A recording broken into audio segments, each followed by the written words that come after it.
is there a motion to adopt? There's a motion and a second. Any discussion? Seeing none, all in favor say aye. Aye. Opposed, no. Ayes have it, and the agenda is adopted. Next is the approval of the September 11th, 2025 minutes, and those were also sent out earlier. Is there a motion to adopt the minutes? There's a motion and a second. Any other discussion? Seeing none, all in favor say aye. Aye. Opposed, no. Ayes have it, and the September 11th, 2025 minutes are adopted. Next is the recognition of the council members. We always appreciate the council members coming down, so we do this as the staff sees y'all come in, and so we saw Councilor Gamble first, and then Druffel, and then Bendick. Councilor Gamble, you're recognized. Good evening, everyone. It feels funny being back on this side of the aisle. We miss you already, but it's great to see you all. It's great to see you all. Good to see you, Councilmember Horton, Commissioner Horton. So there are several items that I need to speak about, and I think I will wait until those items come up, except for number 3 on your agenda, the electric vehicle charging station case. Which is before you, and this really just adds standards for adding electric vehicle charging facility to our land use policy. Currently, we don't have standards for this type of use in our policy. As we all know, electric cars are becoming more and more prevalent in our communities, and so this is getting ahead of the game by establishing standards for that, and I support this and hope you will support it as well, and I will hold my comments on those other housing cases for later. Thank you. Thank you, Councilor. Councilman Druffel, welcome. Good to see y'all. Councilman, we need to turn the microphone on. I'm sorry. There you go. Can you hear me now? Yep, perfect. I feel like that commercial. Okay. I'm going to talk on item number 1. And I think you've heard from a lot of us that there's a lot of confusion. There's a lot of people, a lot of us, and don't understand exactly the implications of the zoning change. The zoning new types probably have some great new ideas and could have some good application, but without an understanding of the implication of what that means to someone living in a neighborhood, they don't understand. So I'm suggesting that we slow it down just a little bit. I appreciate the comment. We know that the infrastructure is going to help drive the mapping, which is an important part of this. If we get this and put all 3 pieces on one table, I think people will then better understand the overall intention of where we're going. So my suggestion is, we know that the infrastructure, the multimodal, for example, is not ready until December, January. It's going to drive the mapping.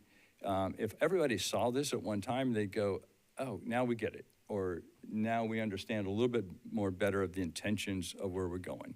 So my suggestion is slow this down a little bit, get a lot of people involved. Let's engage the community a little bit broader, and then take a quick look at it when the time comes. So thank you for your time. Thank you, Councilman. Appreciate it. Councilor Bendick. Welcome. Good afternoon, colleague and commissioners. Thanks for letting me speak. I wanted to talk about 2 cases in front of you. The first one is number 1, which is about RN and RL districts. There's a lot of misinformation that's being circulated about this, and I think it's important for the public to know that all this does is create 2 new zoning districts. It doesn't change anybody's zoning, and just like RS was created in 1984, and MUL and RM and et cetera, were created over the years, RN and RL are just new districts. So just because they're going to be in the zoning table, of course, doesn't mean that they're going to be applied anywhere. Having said that, there are areas in the city like District 7 where we would like to implement some of these. So I need that tool in the toolkit, and that's what this legislation does, is it allows that tool to be there in the areas of the city where council members and communities want to have that. So I ask for your approval of the staff recommendation on that one. And then I wanted to talk about the data expansion, number 15. This, in my opinion, is a brilliant move. I get data requests all the time, and the answer I give is, nope, sorry. And, you know, that's not the answer that my constituents want to hear, especially when they're doing things for literally their mother-in-laws oftentimes. Mothers-in-law oftentimes. So I also have rezoned, and I think this is really important for the public and for you to understand. There's times that I've come in front of you, in one case in particular on Saunders Avenue in the district, where I rezoned a swath of parcels from RS to R, because I had two different homeowners who said they wanted to build a dadu for family. And one of those people flipped the property and sold it to developers, and they built two tall skinnies. We can prevent that with this dadu legislation. So the only option that I have today is to go from RS to R, and that can happen anytime.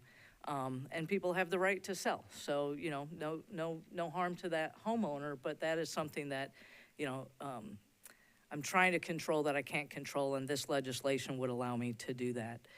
So once again, I ask for your approval of that staff recommendation. And then you don't need me to say this, and I don't like to lecture you because you are qualified professionals who do great work for us, and I'm very appreciative of it. But I was looking, and no other, or maybe not no other, but most other planning commissions don't have public hearings. I think it's awesome that you do that. That's a part of your rules, and that's not a state mandated thing.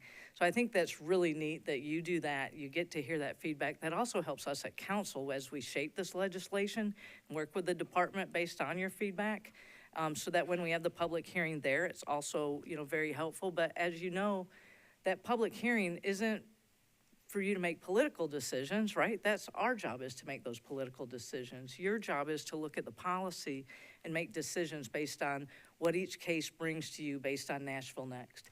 I know you all know that, so I don't mean that as a lecture, but I do want to make sure that the public understands that that's what your role is as well.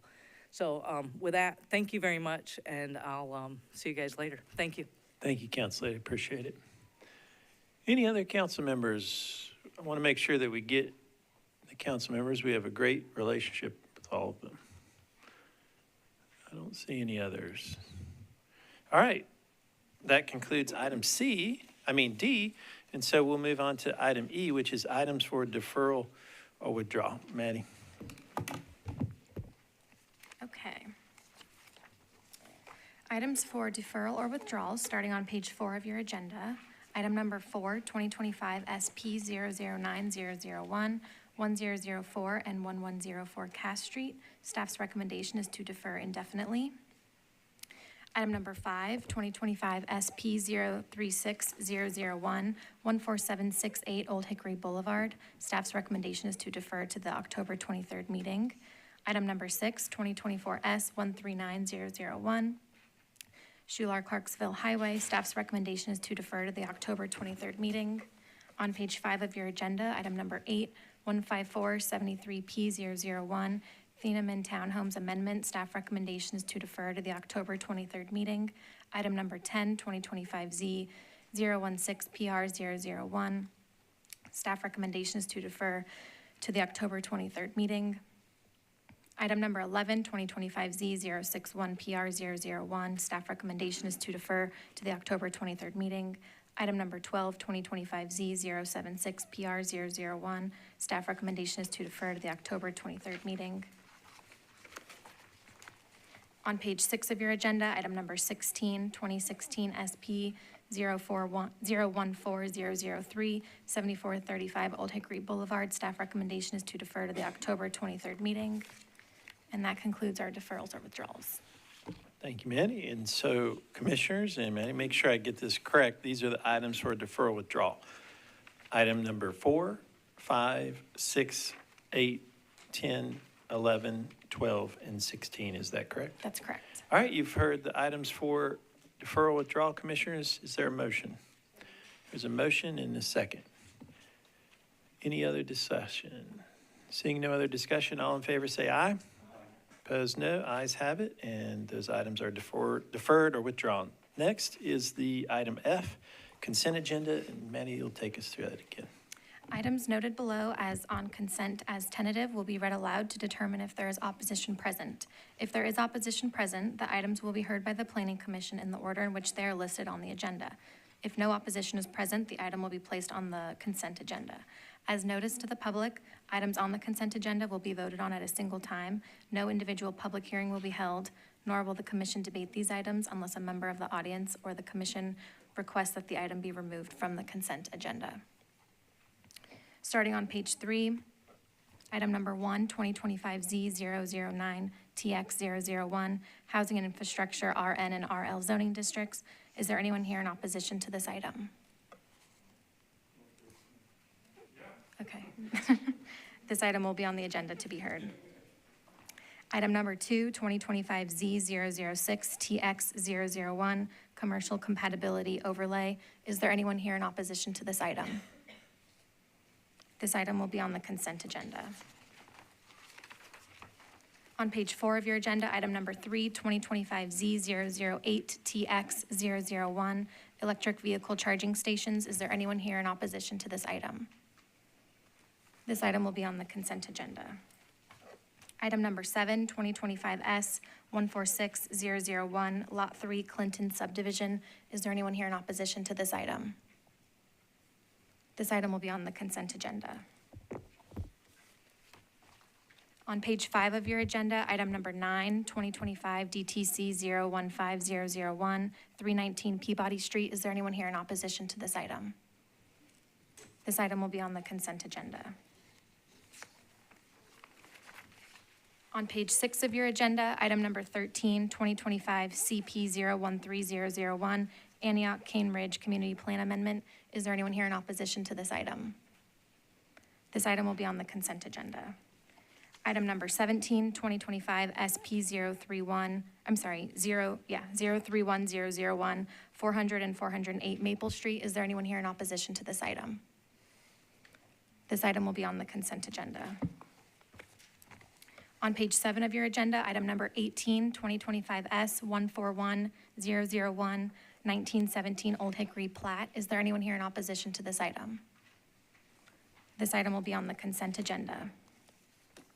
Item number 19, 2025 Z068 PR001. Is there anyone here in opposition to this item?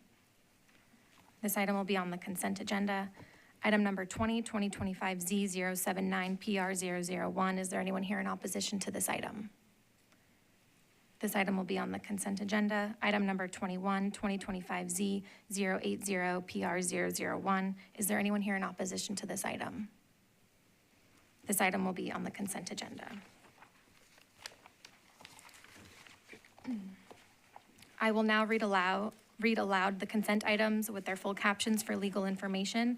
As information for our audience, if you are not satisfied with the decision made by the Planning Commission today, you may appeal the decision by petitioning for a writ of cert with the Davidson County Chancery or Circuit Court. Your appeal must be filed within 60 days of the date of the entry of the Planning Commission's decision. To ensure that your appeal is filed in a timely manner and that all procedural requirements have been met, please be advised that you should contact independent legal counsel. Starting on page 3 of the agenda, item number 2, 2025 Z006 TX001, Commercial Compatibility Overlay, Council Bill 2025-909. This is a request to amend chapters 17.08, 17.36, and 17.40 of the Metropolitan Code pertaining to creating a commercial compatibility overlay district. Staff's recommendation is to disapprove the bill as filed and approve a substitute ordinance. On page 4 of your agenda, item number 3, 2025 Z008 TX001, Electrical Vehicle Charging Stations, Council Bill 2025-958.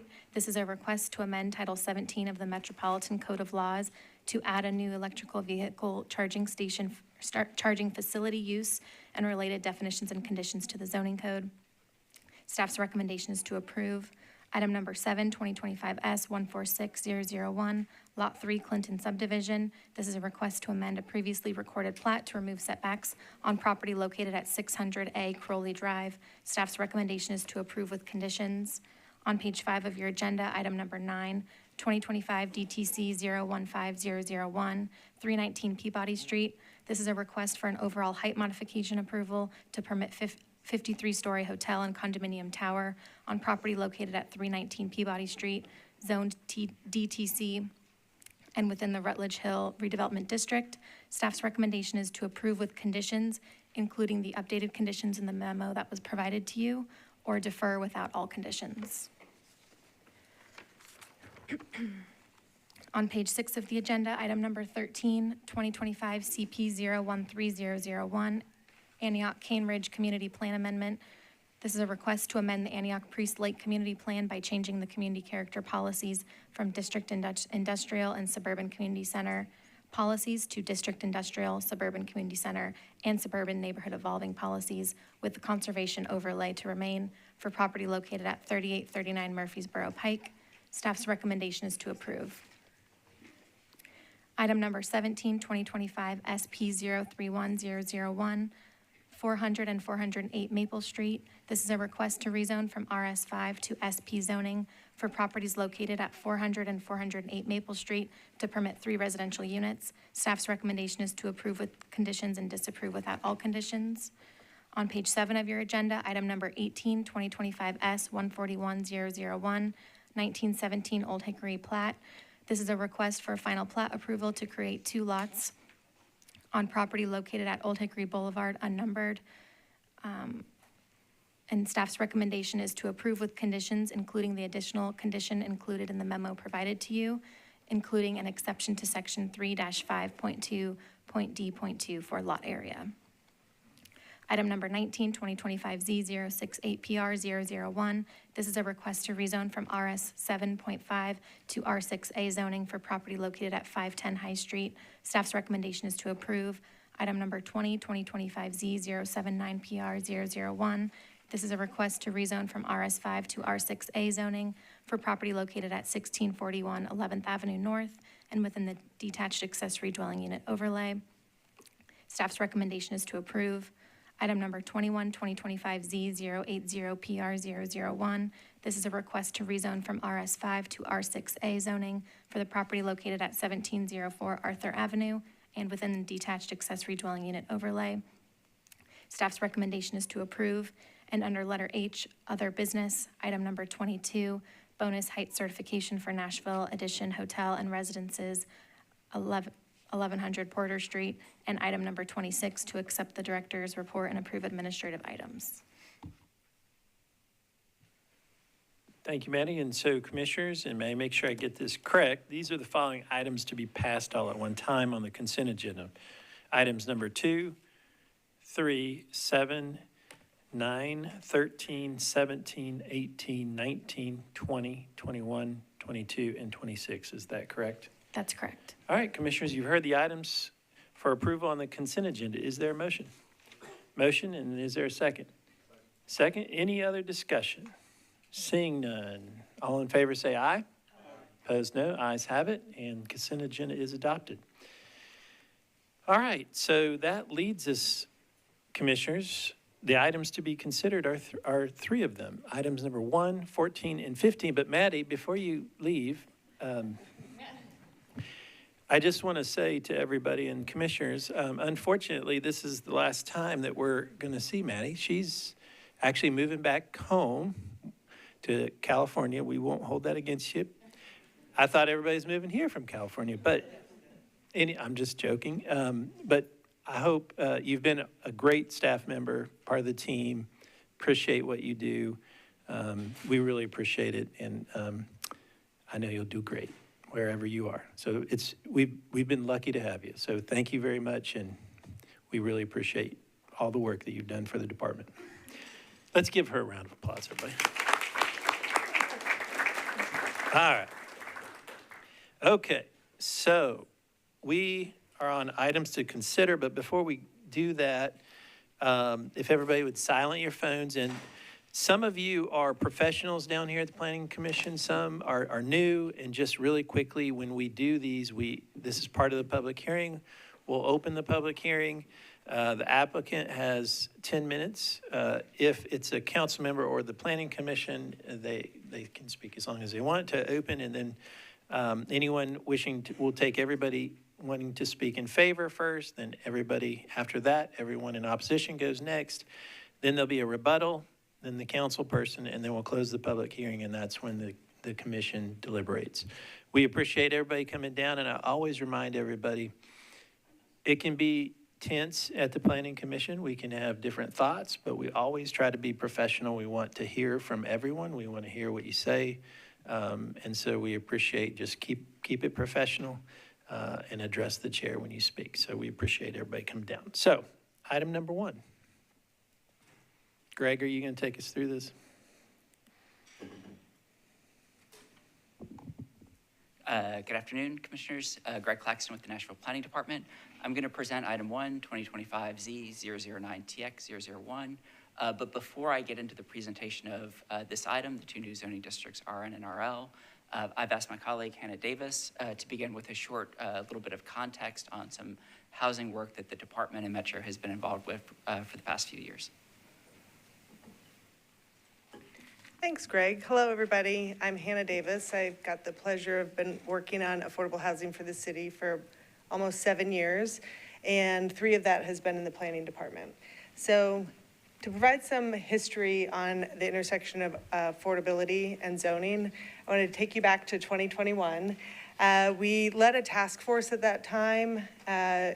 We brought together local housing experts, nonprofit leaders, various housing practitioners, and we wanted to discuss with them what were some high priority recommendations we could have to make quick progress. We knew how great the housing need was that our neighbors were facing, and so they came up with 9 high priority recommendations. And of those, I'm happy to report we've made significant progress on 8 of the 9 of them, or we've completed them. One of them was moving to the planning department and having a team there. But the one around zoning was really critical. And so you'll see the text here of that recommendation: to reduce barriers to developing strategic and appropriate density, help educate communities on how to incorporate new units while building an evolving neighborhood character. And there were some specific, concerns that were brought up repeatedly from some of our nonprofit leaders, especially who are trying to build additional affordable housing. And they knew that we needed some additional research and updates to the land use policies around gentle density, increasing middle housing creation. They wanted to see an increase of housing types available, and then, the ability to add ADUs. So those were surfaced along with the need for a market study. We wanted to be able to have kind of more refined data informing the recommendations. And so that was a critical part of the unified housing strategy. We launched that in 2024 and completed that this year. And that sought to provide additional information to inform that zoning recommendation. And one component was that market study. This multifaceted analysis projected that 10-year need to the 90,000 units, which you all have heard. Specifically, the unified housing strategy said that land use tools are the most powerful lever available to local governments to shape their housing market. Action 13 of the UHS, which is available on nashville.gov. We always encourage people to go read all nearly 200 pages of it. But there's an implementation plan that really distills all of the information and kind of says, what do we need to be doing? And of that, Action 13 says specifically to evaluate and adjust zoning and land use policies to unlock development opportunities, expand housing types, and increase housing production. So the way we look at it from a housing security standpoint, which is, our vision is that our neighbors are all securely housed and able to attain the housing that meets their income. But there's really 3 components of that. Subsidy, which is the main one that we focus on in our division. The Barnes Fund, many of you may have heard of that fund. There's various financial tools that we use. There's also resident protections. So once someone is housed, what are we doing to help them stay housed? That can include both homeowners and renters. And then land use is the 3rd one. So unlocking opportunities for housing to be created and preserved. And we really think of that as it pertains to our subsidy because, as housing costs continue to rise and rise, the subsidies we have go less and less far. So that really, inhibits our ability to serve the increasing housing need. So all 3 of those really work together to create housing security.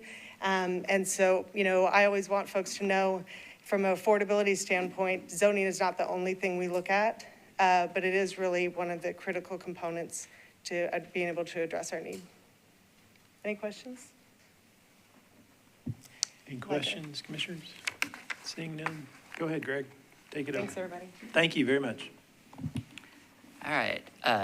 And so I'm going to present the core recommendation for this proposal, amendments to Title 17, to add 2 new zoning districts, residential neighborhood and residential limited, along with supplemental building type standards and frontage types to Chapter 1712, and incorporate references to RN and RL as needed throughout Title 17. As a reminder, tonight's item is to create these options within the zoning code, similar to the many single-family, 1- and 2-family, multifamily, mixed-use, and commercial districts that currently exist. This would not automatically apply these districts to any properties. For these districts to take effect, property would need to go through the full rezoning process. And our recommendation is to approve with a substitute, and I will detail the changes that we recommend at the end of this presentation. As a reminder, the Housing and Infrastructure Study broadly is in response to a request from Council, RS 2024-288, asking us to look at our zoning code in particular to see where it negatively affects housing supply, affordability, and equity, the cost to deliver housing products that will address Nashville's existing and long-term affordability needs, whether our current infrastructure can support our anticipated level of growth over the next 10 years, and whether additional funding is needed for further infrastructure improvements. This proposal also directly implements a housing action that was adopted as part of Nashville Next to amend the zoning code to provide increased opportunities for innovative housing types, including but not limited to accessory dwelling units, cottage developments, triplexes, quads, manor houses, courtyard flats, and to consider the appropriateness of each housing type in rural, suburban, and urban settings to ensure that infill development is sensitive to its context. As a reminder, tonight's item is to create these options in the code so that option is available. Throughout the housing and infrastructure process, we have emphasized our focus on the Nashville Next Growth and Preservation Concept Map. The concept map's vision is to manage growth through strategic additions of density and new development into our centers and corridors and to areas just off the centers and corridors to create a transition in form that allows for opportunities for infill development between the corridor and surrounding neighborhoods. We have heard many members of the public are concerned about where these districts will be used, with people asking us both to think about this transition area very broadly, but also very narrowly. We thought it was necessary to establish these in the code first before moving on to mapping, so that when we talk about the mapping, the public has certainty over what the districts would allow. I want to talk a little bit about why we are recommending 2 additional zoning districts. Nashville's zoning code has about 112 current zoning districts. 53 of them are residential, like just purely residential. More than 40 are mixed use or commercial that also allow residential. Tonight's item would add make 2 additional districts available in the code. And so why, if we have so many districts, are we making the recommendation to add 2 more?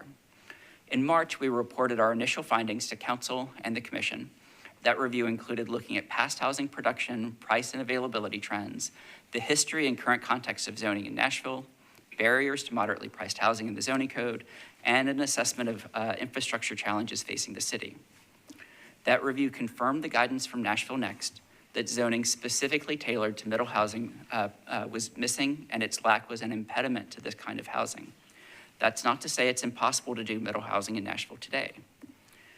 These can be built under a variety of zoning districts, including many of the RM or multifamily districts, mixed use or even commercial districts. This is a cottage court built, I believe, under MUN.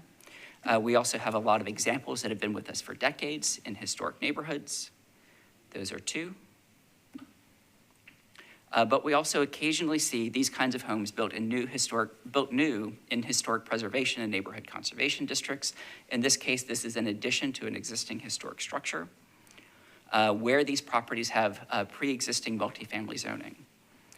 And then many are enabled through specific plan zoning, which has been an important tool for fitting projects to unique circumstances or when testing out new typologies, but is too costly and uncertain a process to rely on for routine development.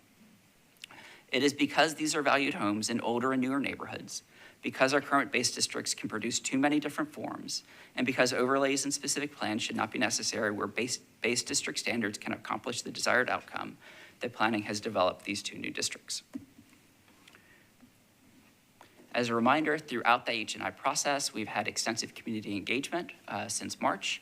with close to 1,000 inputs from community members, 9 council and planning commission presentations, 2 countywide rounds of engagement with 13 in-person workshops and 2 virtual workshops, 45 internal and external stakeholder meetings, 18 in-person and virtual office hours on H&I in general, but also 12 in-person and virtual office hours specifically discussing these 2 new districts, and then as well an online survey.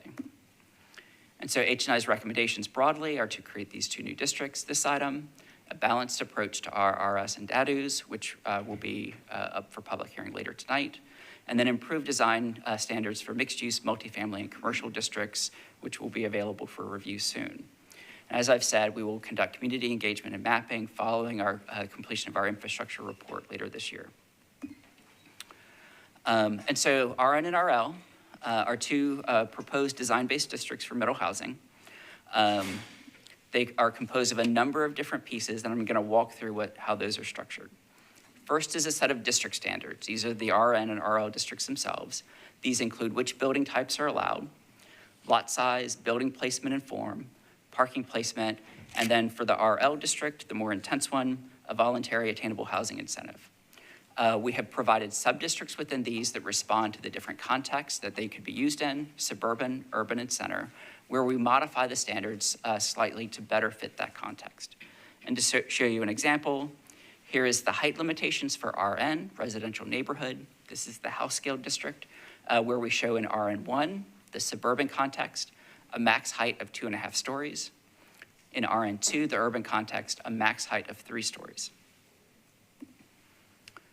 The next part I want to show is the district land use table. This is a simplified version. The blue across the top are our current zoning districts, RS, R, and RM. And then the blue uses down the side are a simplified version of our current residential uses. And you can show where there's a permitted, P, or permitted with conditions. In the green, new districts RN and RL, and then the new building types in green down the side. These are shown as P with 3 stars to specifically point to the section of the code that guides how each of these would be built out. I'll show an example of what that looks like in a moment. A couple of things that I want to highlight and spend an extra moment on. A number of comments that you've received have objected to the RN district based on a misunderstanding of what we've proposed. Many members of the public using a form letter have raised concerns that RN would allow multiplexes with up to 20 units alongside single-family houses. Because the multiplex is a larger scale building, multiplexes have never been recommended for RN, which we see as broadly house scale. In addition to that, we have one of our recommendations for the substitute is to remove the manor house, which is 6 to 10 units, from RN1. We see it as an important building type in urban contexts, but less critical in suburban ones. The building type standards provide for each one of the bullets on the right a series of standards such as minimum and maximum units, size and massing maximums, frontage requirements, pedestrian access, vehicle access, and open space. And then the last section of the proposed districts is a series of frontage type standards that detail how individual buildings would front the public street or front any common open space to make sure that they're warm and inviting and have a neighborhood feel. Throughout the last month and a half, we've had a range of conversations with members of the public. A number of common themes are, as I mentioned earlier, concerns about where the districts will be applied, both in general and with specific concerns about ensuring adequate infrastructure, concerns that they are too flexible, giving too many options, but also too restrictive in the form that they create, concerns with the complexity of the code, which to some extent is a matter of putting a lot of different standards in one place. A lot of that complexity is kind of broken out throughout the code. You just don't see it all at once. And then some requests to see specific standards such as parking requirements that are in the code and apply to these districts be included specifically within them. Some specific concerns we received is that the initial set of setbacks were too shallow, or a request that we use the existing contextual setback standard that's in the code. The level of density, that attainability requirements within RL should aim for deeper affordability, concern about building materials and building quality, and then ensuring adequate parking or checking parking location feasibility. And so now I'm going to walk through our specific recommendations that are included in your staff report. The first two is to adjust the setback in RN to match the contextual setback standard as long as the minimum lot depth exists behind the contextual standard.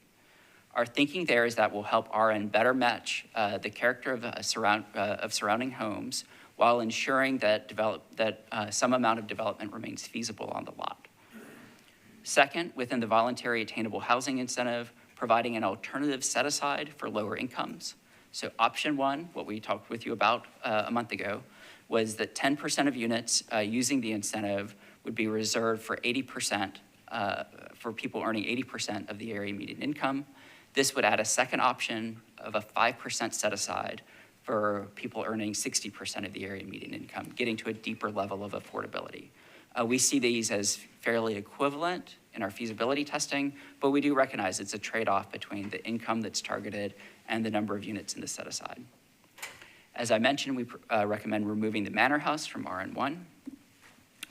There are also a few more technical things, increasing the width of townhome run in a suburban context from 80 feet to 90 feet, so that a run of 5 townhomes with the minimum building width can be achieved.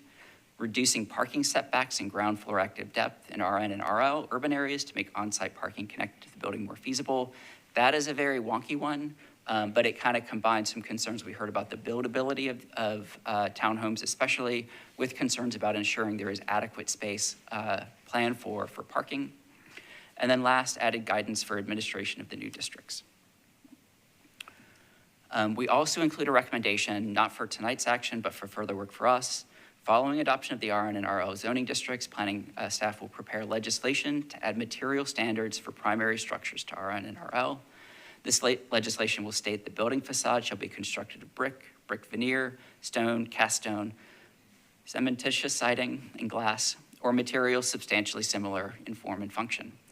To comply with state law, this will include 2 ordinances, a change to RN and RL themselves, and then an accompanying ordinance to enact the material standards.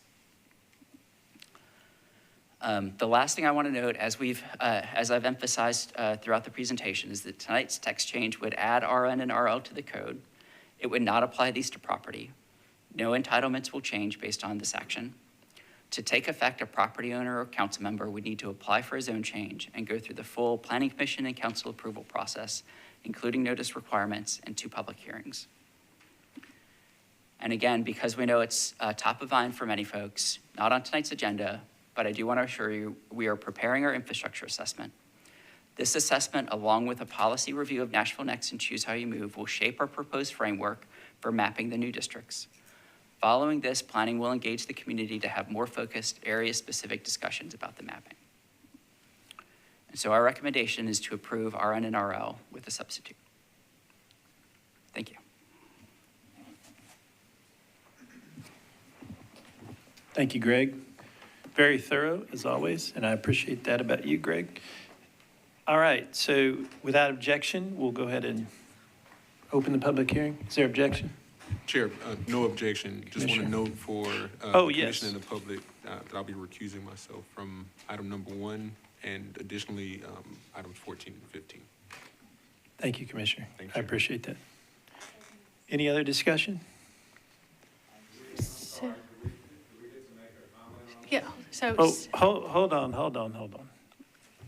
So we're going to open the public hearing, and then that's when everyone can make a comment. Everybody gets 2 minutes, and that will be forthcoming very shortly. And then after the public hearing, then that's when we'll deliberate.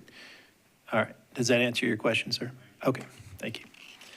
All right. Any other discussion? Thank you, Commissioner Henley. Well, just to be clear, since we already had the public hearing on this, let's go ahead and take a vote on opening the public hearing back instead of doing it without objection. Vice Chair, do you think that would be, I think that, just to be clear, I don't want to get sideways. All right. Is there a motion to open the public hearing back open? There's a motion, second. Any other discussion? Seeing none, all in favor say aye. Aye. Opposed, no. Ayes have it. Item 1 is the public hearing is back open. So, Commissioner Gamble, Councilor Gamble, thank you for coming. Thank you, Chair. I appreciate the presentation that Mr. Claxton made and the substitute that's being offered that has really come as a result of the public engagement that has been happening on this particular case since March of this year. I attended quite a few of those public workshops and sessions and talked to many residents across the county and the concerns about the type of housing types that were being presented. Also talked to residents who welcome some of those diversity of housing types that have been presented. And so I appreciate the work that the planning department has done on doing a data-driven approach to addressing the housing crisis with these particular recommendations. And then also, I want to appreciate the engagement from the community in attending those meetings, whether it was the workshops or the individual meetings and videos that have been available. I appreciate the engagement of the community in that. I think that this particular case or legislation is a great first step towards addressing the housing crisis and bringing more diversity of housing options to our zoning code and establishing standards for those housing types. As it was stated, currently we don't have standards for townhomes or house courts or 3 and 4 plex housing options. Those things are being built now using RM, which is residential multifamily, which doesn't create standards specifically for those type of housing types or specific plans. So this, I think, brings clarity for the community, for residents, for developers, and all stakeholders to know what the standards are, what to expect with these type of housing types that we are bringing forth to address needing more diversity of housing that is more attainable for our residents. And so for those reasons, I support this legislation. I support this recommendation, and I hope that the commission, upon hearing from the community, because I think we can continue these discussions. I will say I appreciate you all for reopening the public hearing tonight. I think that's important. As the lead sponsor for this bill, I intend to defer this item.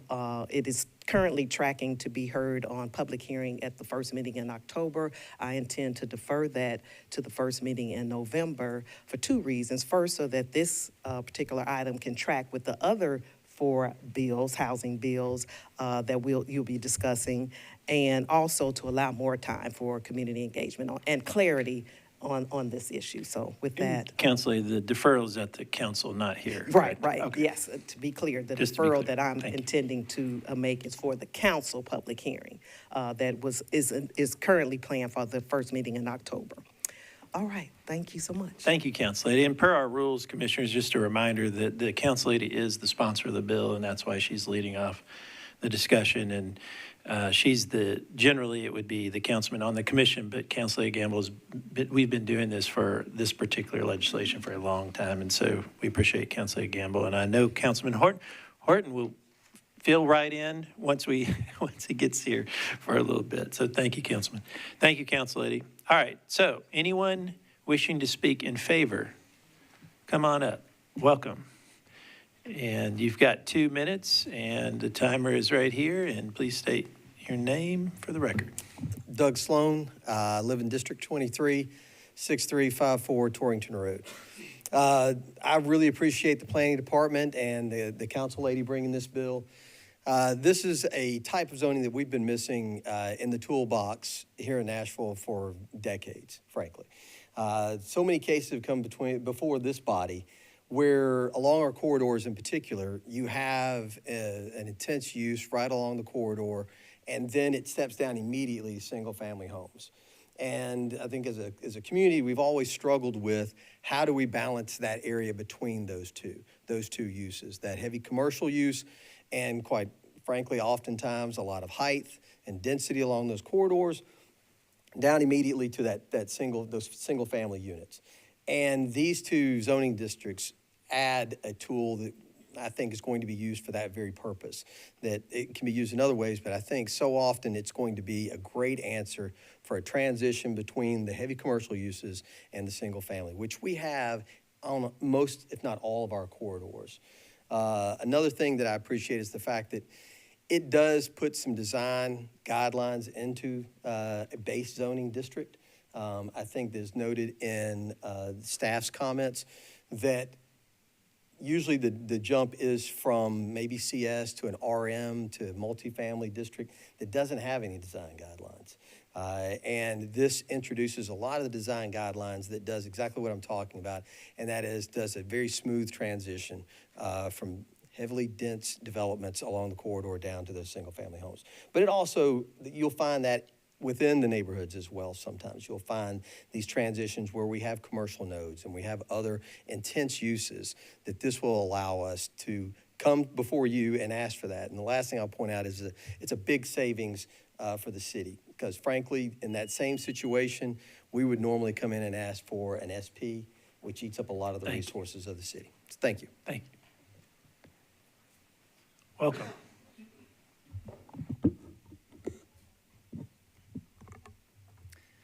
Good evening, Chair, members of the board. Thank you all for your time. Thank you, planning staff, for all the hard work that you've been doing the past forever many years. My name is Josh Haston. I live in District 6, 3414 Shelby Bottoms Bend. So in addition to all the things that planning has mentioned, Councilmember Gamble has mentioned about housing infrastructure study, as well as all the numerous housing studies needing 90,000 units, 20,000 of those at least being affordable in the next decade. These two districts, while they don't change anything immediately, they allow for us the chance to potentially hit that goal. So I would encourage you to continue looking at this as well as adopting this so we can get close to that, because beyond all the studies, beyond all the economic metrics, I think what a lot of our communities need is to really just love our neighbor. I know a lot of people have different beliefs. That is, in my perspective, the second greatest commandment that we're supposed to be honoring, to love our neighbor. And so that's kind of led me to look at, some of the own things that I love about Nashville that I think everyone deserves to have in Nashville. Access to jobs and green space, restaurants, good schools, things that are often hard to do right now in Nashville if you don't make a certain income. I don't have kids, but I want them to be able to live in Nashville if I do have kids without me having to buy a house. That's just not possible right now. There is so many things that these bills allow us to do as a city. Attracting economic development, allowing us to eventually pay for the infrastructure as opposed to having to require tax increases every 4 years. This is a sustainable way to build, protect our infrastructure in our cities, and I hope you support it. Thank you. Thank you. Come on up. Welcome. Hi, Commissioners. My name is Manon Hall. I'm speaking tonight as a renter. When you discuss land use, you hear from homeowners, but I'm speaking for the tens of thousands of us whose stability is not an asset. It's a monthly struggle. I'm speaking for my friends who've been forced to move further and further out, who share bedrooms just to afford rent, and who've had to leave Nashville entirely.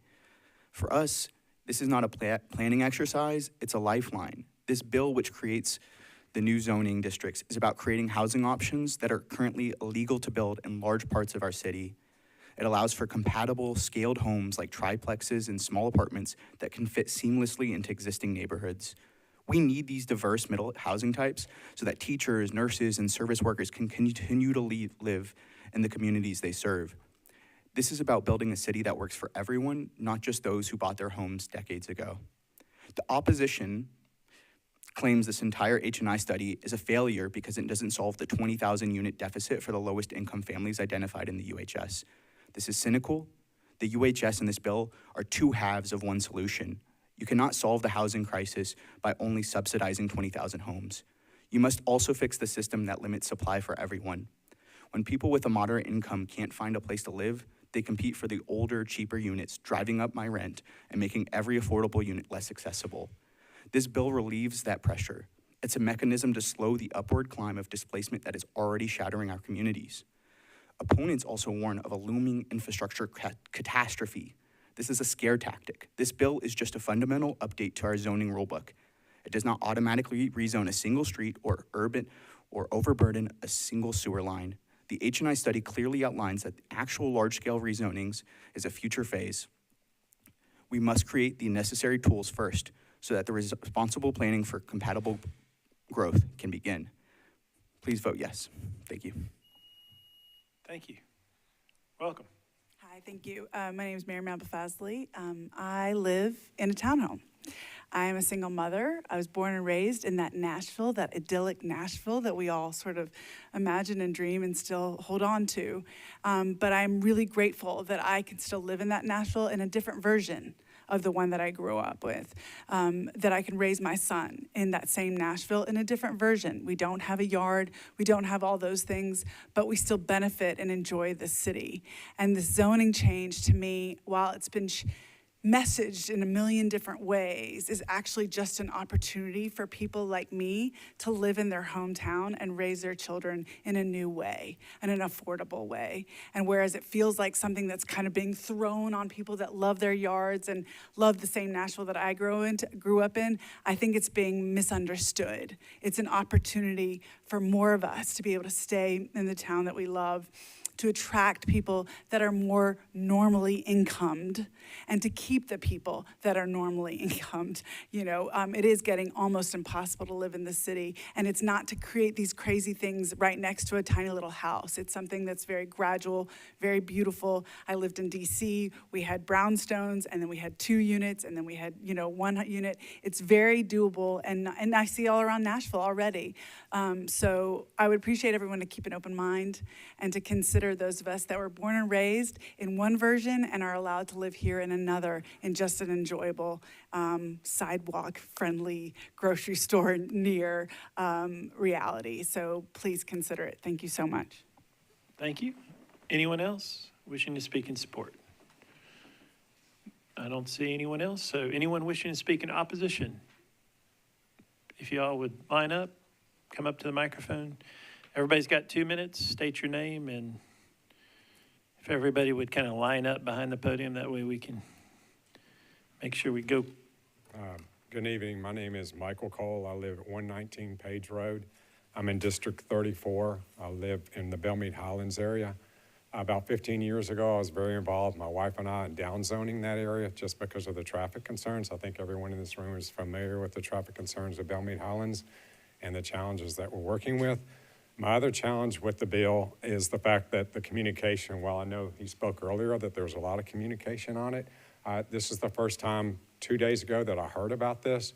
I reached out to my council person, Sandy Ewing, over 5 times with no response back from her on it, just trying to understand this bill and what's involved in this bill. I'm a 5th generation Nashvilleian.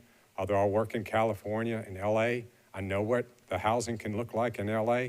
I don't want Nashville to look like LA, Culver City, those areas, and that's what this bill is going to do. It'll have multiple different types of looks within the area, which is not the Nashville that we all know. So I'm very concerned about this bill. I think if you looked at what happened before when everyone knew about this bill several months back and they stood up to oppose it, I think there has not been the education around this bill and what this bill will do.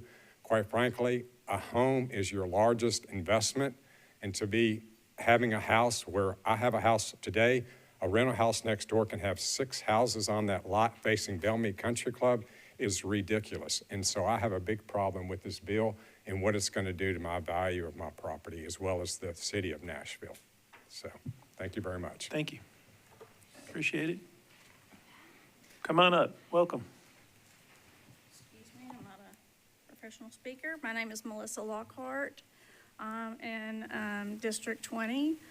I've heard several people mention tonight that we do not understand the intention of the new zoning, RN and RL, and I'm here to tell you that we do understand the intention, but our opinion is that these zoning are not appropriate for every district. There may be some districts in the city that it's appropriate for, but let's be honest, there are some districts, if you build these types of buildings, they're not going to be affordable housing. If you're in my district with these types of building, they're not going to be affordable. They're going to be just as expensive as the homes that are there now, and it will ruin the neighborhood feel and the way that we enjoy our neighborhoods as they are now. So I think that should be based on district by district and not a citywide zoning placement. So thank you. Thank you. Good job. Welcome. Thank you. I'm Wayne Underhill. I reside at 6341 Torrington Road. Been there 41 years out Westmead. I concur with my councilman Druffel about the fact that we're moving too fast. Is that planning? There's more planning that needs to go into this. I want to read from Nashville Next, the top 2 priorities, where it mentions the most pressing issues at the time it was written: preserving our neighborhoods while building housing close to transit and jobs. Number 2, protecting rural character and natural resources. My issue is I'm a tree hugger. Westmead is known for its tree canopy. We are already experiencing clear cutting from developers on our lots because there is no tree preservation codes or protections. There's one, but it's not enforced. So we're going to be faced with having what I call an urban desert, with all kinds of impervious area in our neighborhoods, stormwater management issues, multiple issues that we cannot control. So my concern, again, is we're moving too fast, as Councilman Druffel said. We need to slow down and talk about a more structured method of planning than arbitrarily letting developers and assuming developers are going to build affordable housing, because it's not going to happen. Thank you. Thank you. Welcome. Hi there. I'm Lindy Ferris, and I am District 3 with Ms. Gamble. I ask that you, first of all, I appreciate you all very much for all that you do, and I know your job cannot be easy. And I do appreciate you reopening this so that people could have a voice. We're having a meeting about it in District 3 Monday, this coming up Monday, the 29th. The newsletter went out on on this past Tuesday for that.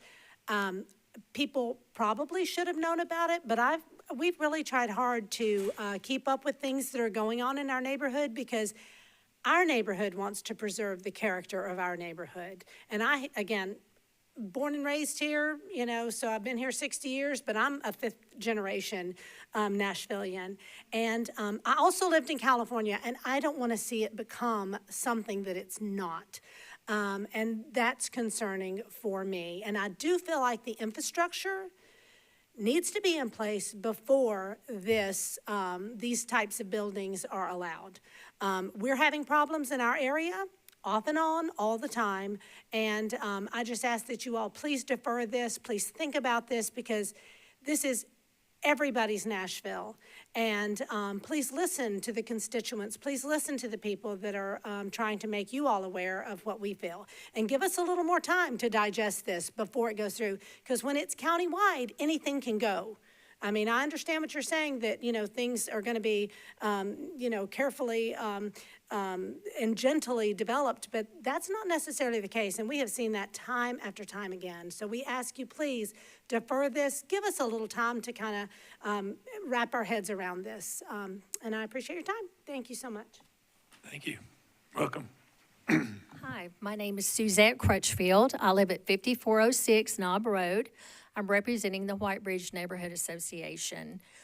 We oppose this legislation and feel that having the final results of the countywide infrastructure study would be an important tool, and it's short-sighted to pass legislation prior to its completion. Our association area includes Richland Creek. During periods of heavy rainfall, we have property flooding and sometimes flooding of homes.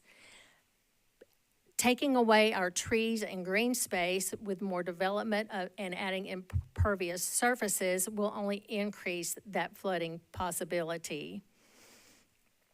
Plus, taking away our trees and green space will make Nashville a less attractive city to live in. It's a big investment to buy a home, and yes, it feels like something is being taken away from us if we are, suddenly living by a 9 people in a 4-story building. It feels like that. Our neighborhood residents bought property in the kind of neighborhood that reflects where we want to live. We ask that Metro Nashville staff and elected officials respect our desire to live in a neighborhood zoned R or RS without the possibility of it being rezoned to RN or RL.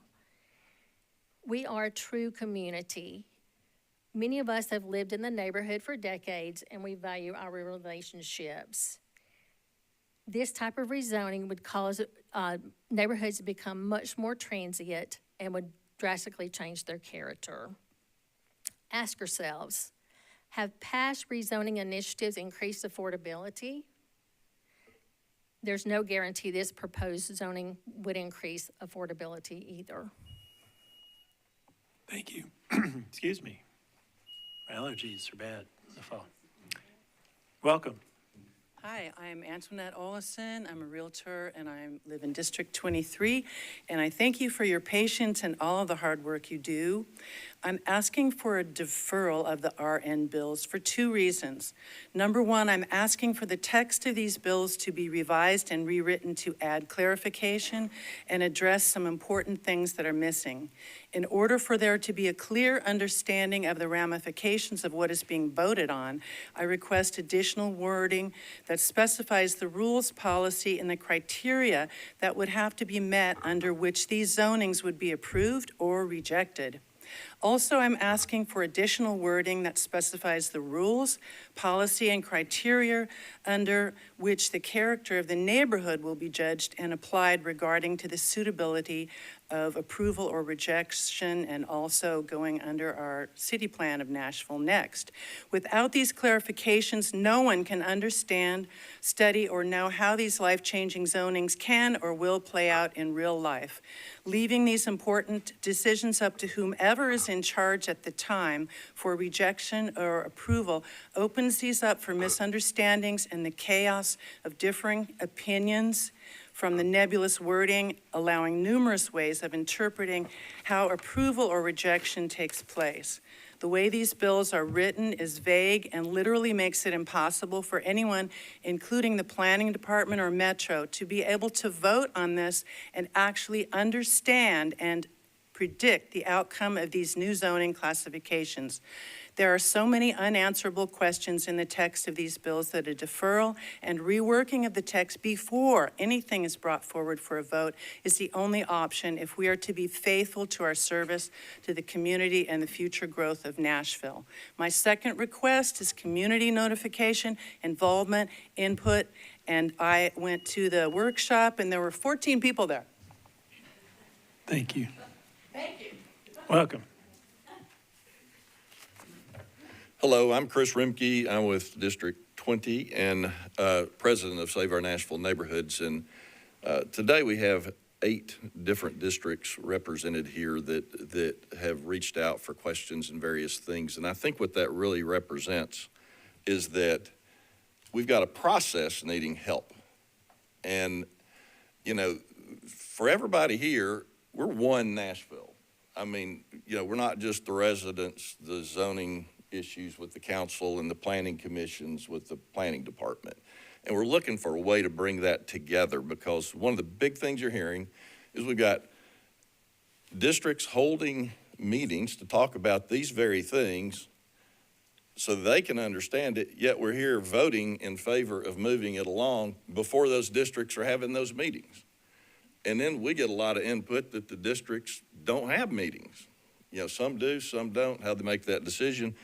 because constituents want to hear from their elected officials. They want to talk to their elected officials, not just the planning department.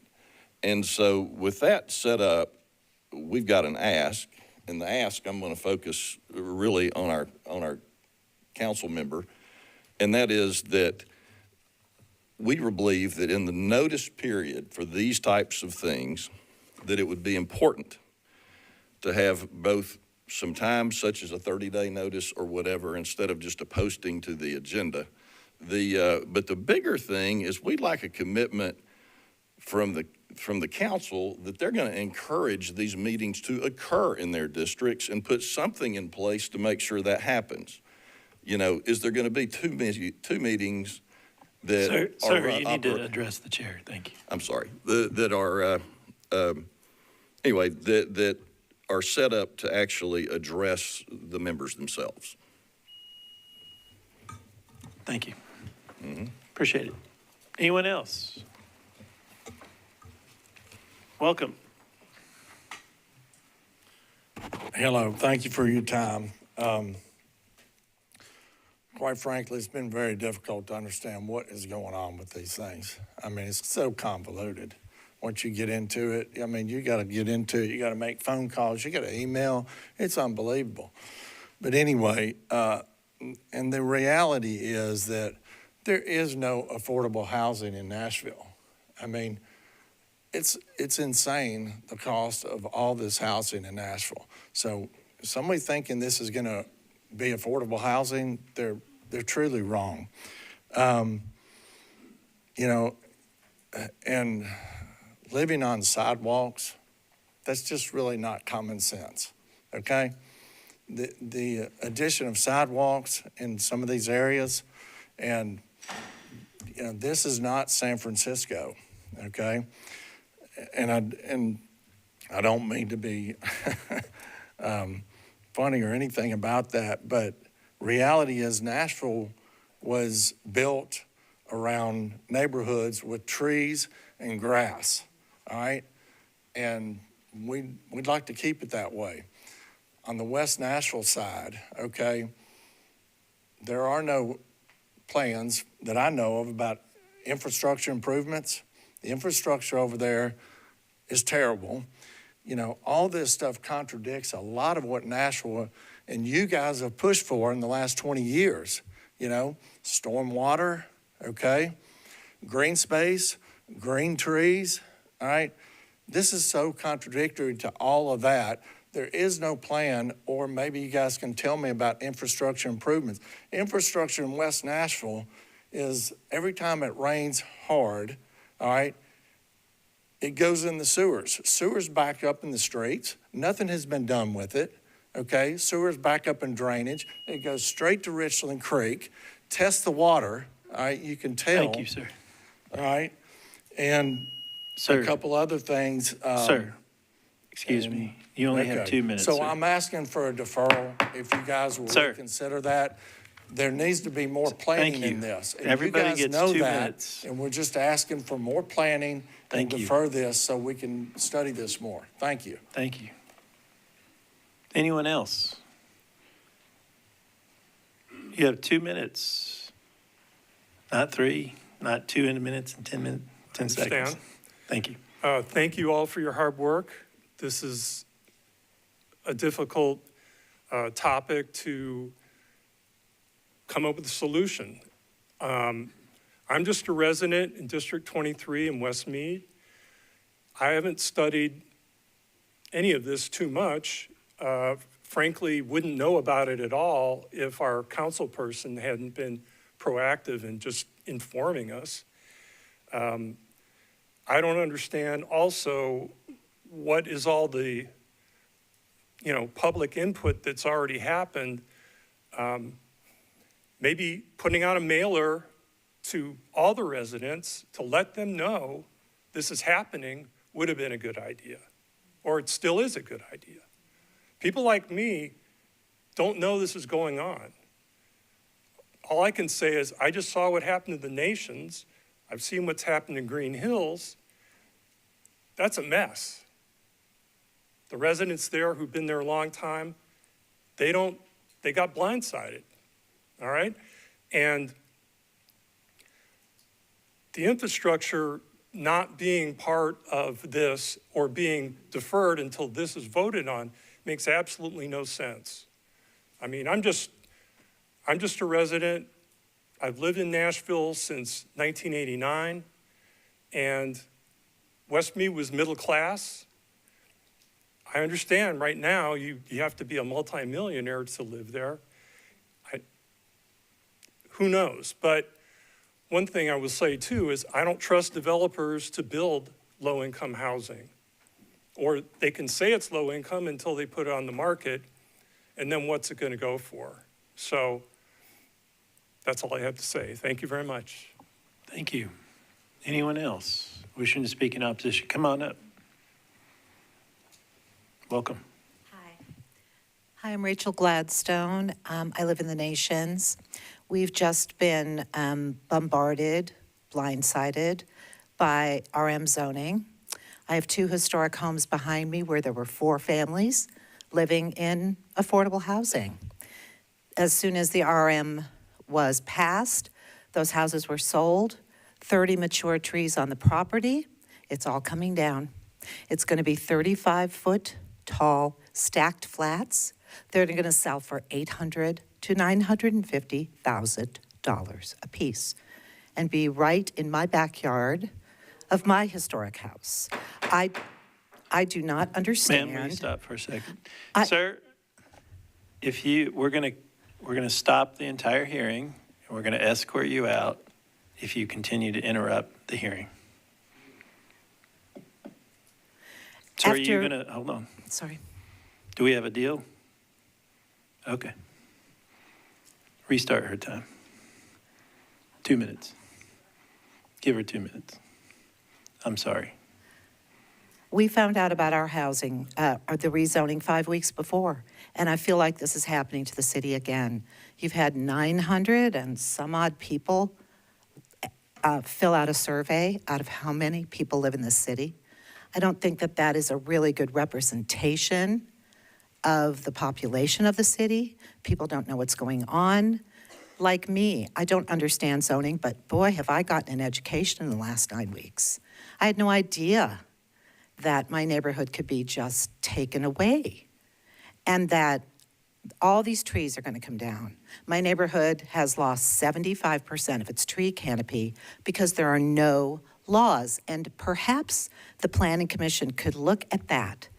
We are one of the only states in this country that does not protect trees, and I do not understand that. It just makes 0 sense.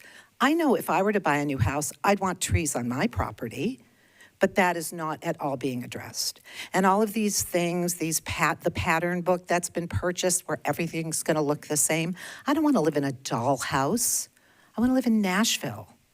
And I just resent the fact that the city is charging ahead with no input from the residents of the city as if we don't matter, as if we are not the ones who pay the taxes for all the things that happen. Our infrastructure is woefully poor. I live on a lake every time it rains in the alley behind my house, and nothing's being done. Nothing. And I don't understand why you're putting the cart before the horse for something that's supposedly so important. This is not affordable housing being built. $800,000 to $950,000 a unit, not affordable. I hope you will defer this. Thank you. Thank you. Anyone else wishing to speak? Opposition? Councilman Dreffel, do you want to speak in opposition? Because the council lady will go last. So if you want to speak in opposition, now is your time, Councilman.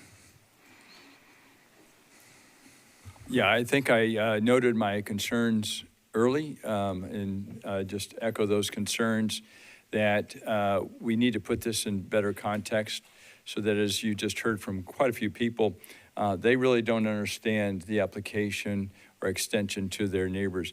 Now, we know that this will be somewhat decided by district, but at the same time, we also know districts can change, and we need to get some certainty along the way we can assume our districts and our neighborhoods look. So I do like the idea that we slow it down, defer it, give them some time. A lot of people don't know about this. My wife's got a group of ladies, 100 of them. They have no idea this is happening. They live all over Nashville. I think there's an opportunity to really provide some time to do this. And really, when you think about it, why the hurry, right? Why are we rushing to this end? Is it to get it done by the end? I don't know. So my ask and suggestion is just slow it down for a little bit. Make sure that people understand the ramifications, the intentions, and appreciate your consideration. Thank you very much. Thank you, Councilman. Appreciate it. Councilor Gamma, you want to close it out? Thank you. Thank you, Chair. I want to thank everyone who came out tonight to speak on this matter. It is an important matter for our city. I will say, as someone who's lived in Nashville about 37 years now, I came here as a 17-year-old and never left. Started my family here. I have 2 sons who are adults who are working at good jobs, but can't afford to buy a house here in Nashville. So when we're talking about the growth of Nashville, Nashville has grown 81% since 1994. We're also talking about the next generation of Nashvillians who grew up here, who went to Nashville public schools like my kids, to be able to afford to live here in Nashville and not have to move out of the county to afford to stay here. Now, when we're talking about attainable housing, which this particular bill case addresses, it doesn't address low-income housing. It doesn't address affordable housing. We do have another study, the Unified Housing Study, that speaks and addresses specifically affordable housing. And when we're talking about affordable housing, we're talking about housing at 60 or 80% of the AMI and below. The attainable, voluntary attainable housing bill does kind of address that, but this one does not. This does not address specifically affordable housing in the term of 80% and below of AMI. However, it does address attainable housing, making housing costs more affordable. Housing costs have increased 155% over the last 10 years. That includes land, that includes materials and building. So when we're looking at diversity types of housing, townhomes, for example, the cost could be kept down because of the size of the house, the placement of the house, et cetera, et cetera. So that's what we're talking about when we're talking about making housing more attainable for working people. And I think it was stated earlier by one of the speakers, people who make normal incomes to be able to afford to live in Nashville. That's what this bill does. It doesn't rezone anybody's property. I mean, I understand there's a lot of distrust. I understand there's a lot of misunderstanding about what is being proposed here, and I do agree that we need to spend more time educating the community about it. I know me specifically, I've been talking about this H&I study and these recommendations in District 3 since at least June. I've attended the Parkwood Neighborhood Association meeting, the Belshire Neighborhood Association meeting, the South Madison Neighborhood Association meeting, and talked about these particular recommendations and gotten feedback from neighbors about them. I've put at least 3 articles in my monthly newsletters about these recommendations. And so, but I understand not everybody reads those things, and more people are becoming more engaged in this process since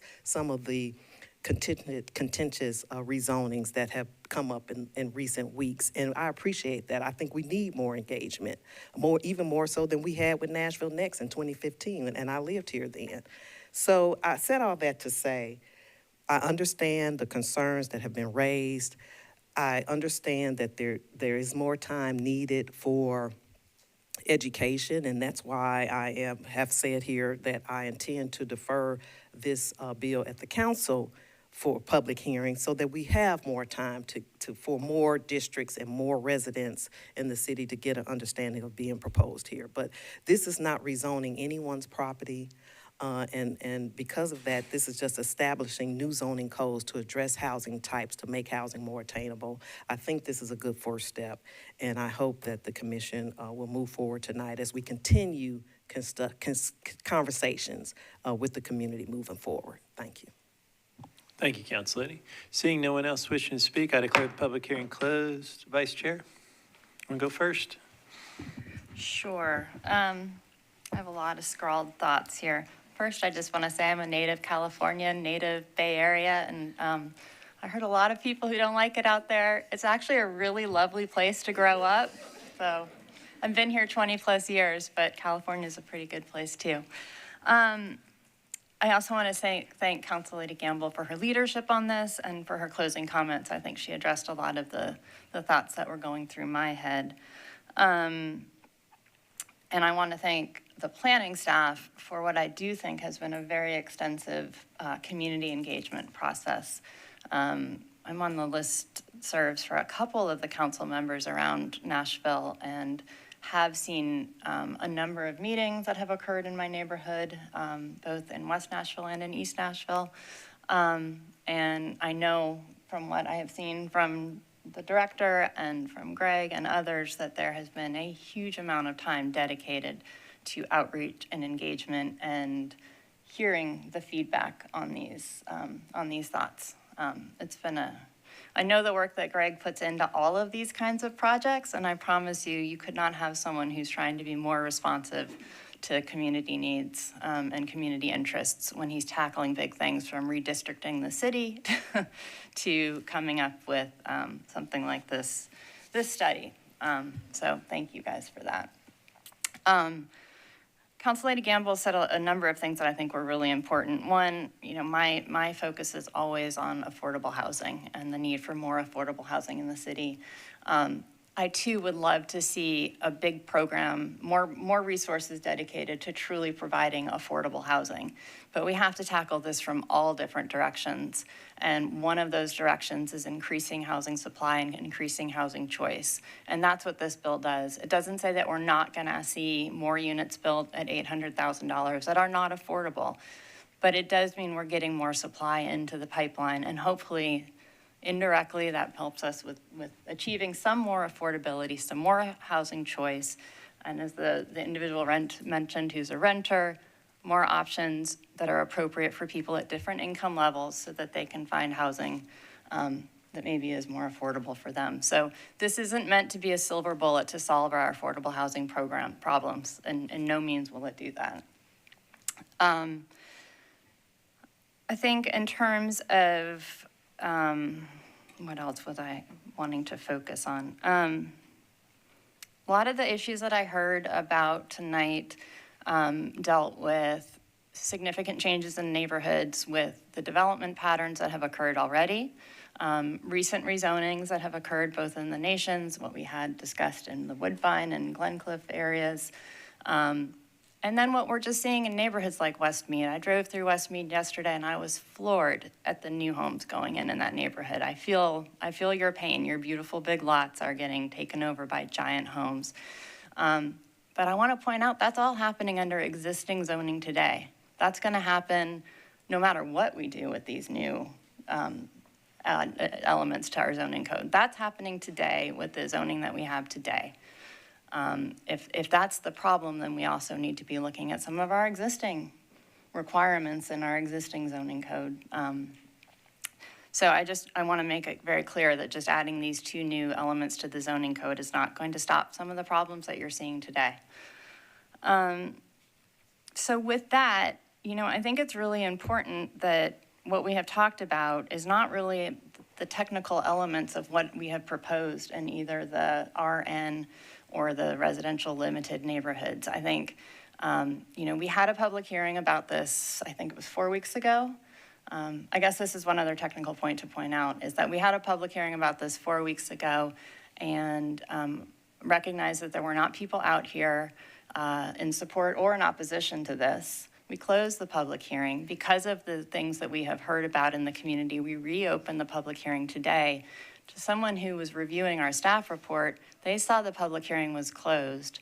So people that were in support of this have not come out tonight. So I don't want to make it seem like this is representative of everyone who has an interest in our housing policy in the city. Because I think had people known this item was going to be back on the agenda for public hearing, we also may have had more supporters out here tonight too. But I don't hear a lot of concerns about what's actually proposed and the kinds of housing that we're looking at. I think it's the one issue that did come up about the multiplexes, we specifically addressed that, and that's been taken out. So I think from a technical perspective, no one's arguing that if we were to put in place a residential neighborhood and a residential limited zoning district, that the type of housing that's going in there or that would be allowed is inappropriate. I think what I'm hearing the concern is that where is this going to happen and how is this going to impact my neighborhood? And that's going to be step 2. And obviously that's a hard part. I've been stuck on that part through this whole process. We can come up with the zoning, but where we actually apply the zoning is going to be a much trickier discussion. And that's step 2. That's where we go from here. But I don't see any reason why we need to defer actually updating the tools in our toolkit. So we have some more choices. So we're not relying on specific plans. So we're not relying on kind of clunky rezonings to accomplish things where we don't have design guidelines, where we don't have some of the steps in place that we have with these new zoning, with these new tools. But they're not going to be applied tomorrow. But I would like to maybe turn this back to Greg to say, do you think you could talk us through a little bit more about the process for like next steps and how we will start thinking about, you know, to the extent that this is led by the city or a council member, not by individuals, how we'll think about the mapping process? Certainly, I'd be happy to. So we are working with other departments to take a look at infrastructure capacity throughout the county, how it connects to their capital plans, how it connects to the regulations that we have to require infrastructure with development. And so those that work is all ongoing. We're preparing to bring that all together, prepare our assessment, and provide that as part of that infrastructure assessment within, hopefully by November is my current target. And then based on that, looking also at kind of alignment of policy through Nashville Next, the growth and preservation concept map, as well as the community character policies, and look to see where do we have alignment between those two, and trying to find ways to kind of make that accessible and understandable to everyone in the public. We had office hours earlier this week where this came up as a question. You know, what level of detail will we be able to get into and understand kind of what the infrastructure findings are? So that's part of our thinking and preparation as well. Once that framework is out, we would look to do probably kind of area-specific further engagement. So a lot of the work that we've done so far has been countywide discussions where we may go to Donaldson or we may go to Green Hills or we may go to Bordeaux, but it's sort of the same material at each one. Here we would shift to looking at sort of more specific corridor maps and thinking about kind of what are the factors that we looked at.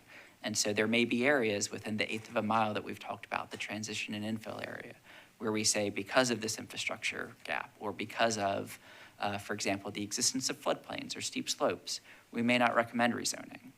But here are some areas where we do, and we want to talk to community members and see kind of what are the issues that you see. Are there reasons that you would kind of want to bring that in? Are there areas that you see as opportunities to expand it a little bit? And so we would kind of have a structured way for people in that area to come in and talk with us, revisit our recommendations, and then also see it kind of pulled all together back into that countywide framework again. That sounds great. And I mean, I do want to emphasize for everyone in the room what you said, that these plans would go back out into the community, that there would be additional community engagement. Do we think this is something that can come back to the commission as for an update later in October or in November, just so we all are aware of kind of what we foresee coming? I'm not exactly sure the timing of when it goes to when the council will go forward with it, but like at least so that the commission stays up to speed on kind of what this process will be. Sure. You mean our approach to mapping and kind of what that community engagement will look like? Yeah.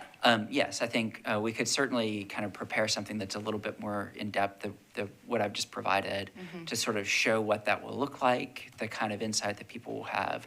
Again, we may not have, depending on whether it's later this later in October or in November, we may not have that full assessment ready. Like that'll probably be going through final revisions, but we can certainly kind of make it clear how people will be able to work with us. That's great. And Vice Chair, the director wants to add something. Do you think, not to put Councilman Horton on the spot, but as our chair, maybe when it gets to your turn, I think one of the process challenges or process things that we need to think about in looking down the road is that when we're doing a plan update, a Nashville Next update, that is a document that's governed by this commission. And so we can establish guidelines and a process very much responding just to you. But we are in a different capacity when it comes to zoning. We're advisory. And so we are advising council about not only these bills, but in a future mapping exercise, we would be advising council about what to consider. And so I think, just for Councilman Horton to be marinating as we're talking, I think one of the things, if we're gonna give a report in October about how Greg might envision explaining an engagement, I would hope that we could find alignment with council, because it is their districts and the zoning decision is ultimately up to council. And so I might suggest that we find a way to engage the Planning and Zoning Committee, again, not on the substance. We're not taking anything in October that would show, here's the map and here's what we're recommending, but it's more to give visibility to the neighborhoods and council members about how we might approach that kind of engagement. What does that look like? There are a lot of different kinds of community organizations that work a lot of different ways, and council members approach engagement in different ways. There are 35 districts, and so I'd love some maybe advice, thinking, guidance from the council body itself about that engagement. And so, Greg, my suggestion, if this were to be productive, would be come back in October, give us recommendation that also includes some feedback from the body about how they would want to see that type of process occur. As a planner, I like rolling out maps, rolling up sleeves, and having like an engaged process, but I think we do need to hear from the body as well.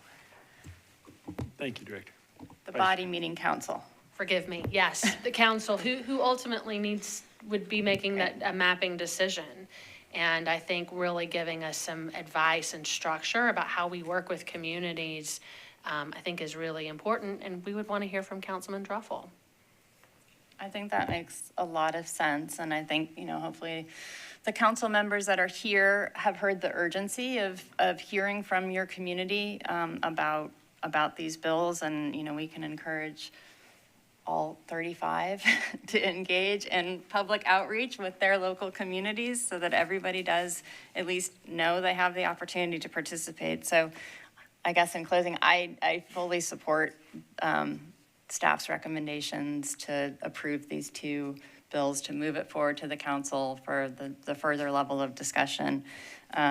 This is hard. We are growing, and it's going to be hard on neighborhoods to adapt to change. But everyone in this county has to participate, and we all have to kind of share the burden of the growth. So I think this is a great resource for us to add. It will give us something else to work with. The infrastructure study will help. All of these pieces coming together, I think, are really important steps for us to figuring out how we manage what are arguably growing pains.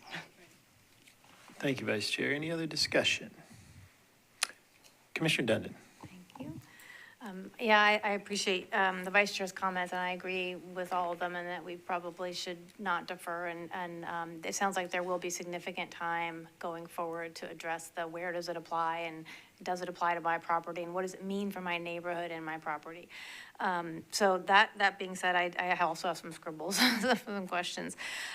For placement, we discussed a lot of that tonight and heard a lot of comments from the audience as well. One of the things I think is good about these zonings is that they are specifically addressing some of the concerns raised in Nashville Next about how do we address this lack of middle housing that's really a gap. But does Nashville Next itself also provide other ways that you all will use to address the placing issues as they come up, that you all will use or that community members can specifically reference in Nashville Next?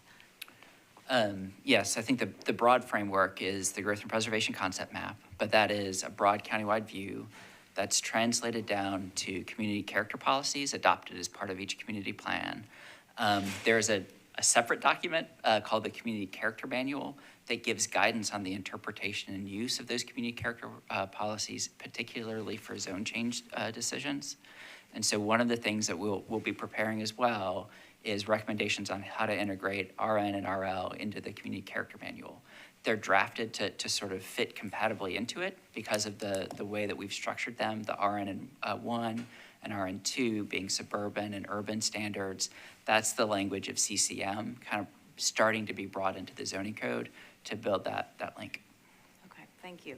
And if this assumes we go forward and this passes council and this becomes 2 new zoning options that we have, until the process to decide where they apply is completed, can individual landowners try to have their property rezoned to these before we decide where they apply? In other words, can they ask for a rezoning on just their property?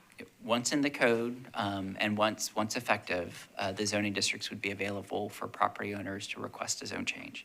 Okay. Again, that still goes through the full kind of rezoning review from staff, a public hearing and deliberation at the Planning Commission, then a public hearing and deliberation across 3 readings at the Metro Council. And then you made a comment in your presentation that no entitlements will change. Can you just, that this does not change entitlements. Can you just clarify what that? Sure. So by entitlements, we often refer to kind of what you're allowed to do under the zoning code as it applies to a particular property. And so if you have a property that's zoned RS20, that district governs what can be built on it, both kind of the different uses in that land use table, the bulk, the scale of it, that kind of thing. And so because these are just being created as options in the code and not at this point applied to property, it has no effect on anyone's current entitlements. It doesn't change what they can do with their property right now. Okay, great. Yeah, okay, I think that's all I have, and I appreciate the staff's hard work and the challenge with making sure everybody knows over time as we go forward. So I think it's a good thing that there will be more steps before we decide where this applies. Thank you, Commissioner. Any other discussion? Any other discussion, Vice Chair? Do you want a motion? Anyone else? Anybody else? We want to make sure we Going get once? everybody discussed. Okay.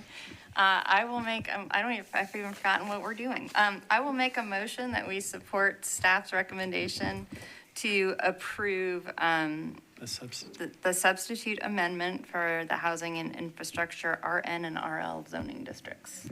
That's a proper motion, and there's a second. Any other discussion? Seeing none, all in favor say aye.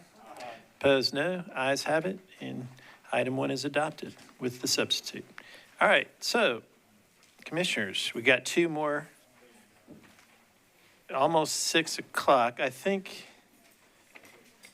we can, Vice Chair, I think we can still forge ahead and see kind of where we're at. Okay. Is that okay?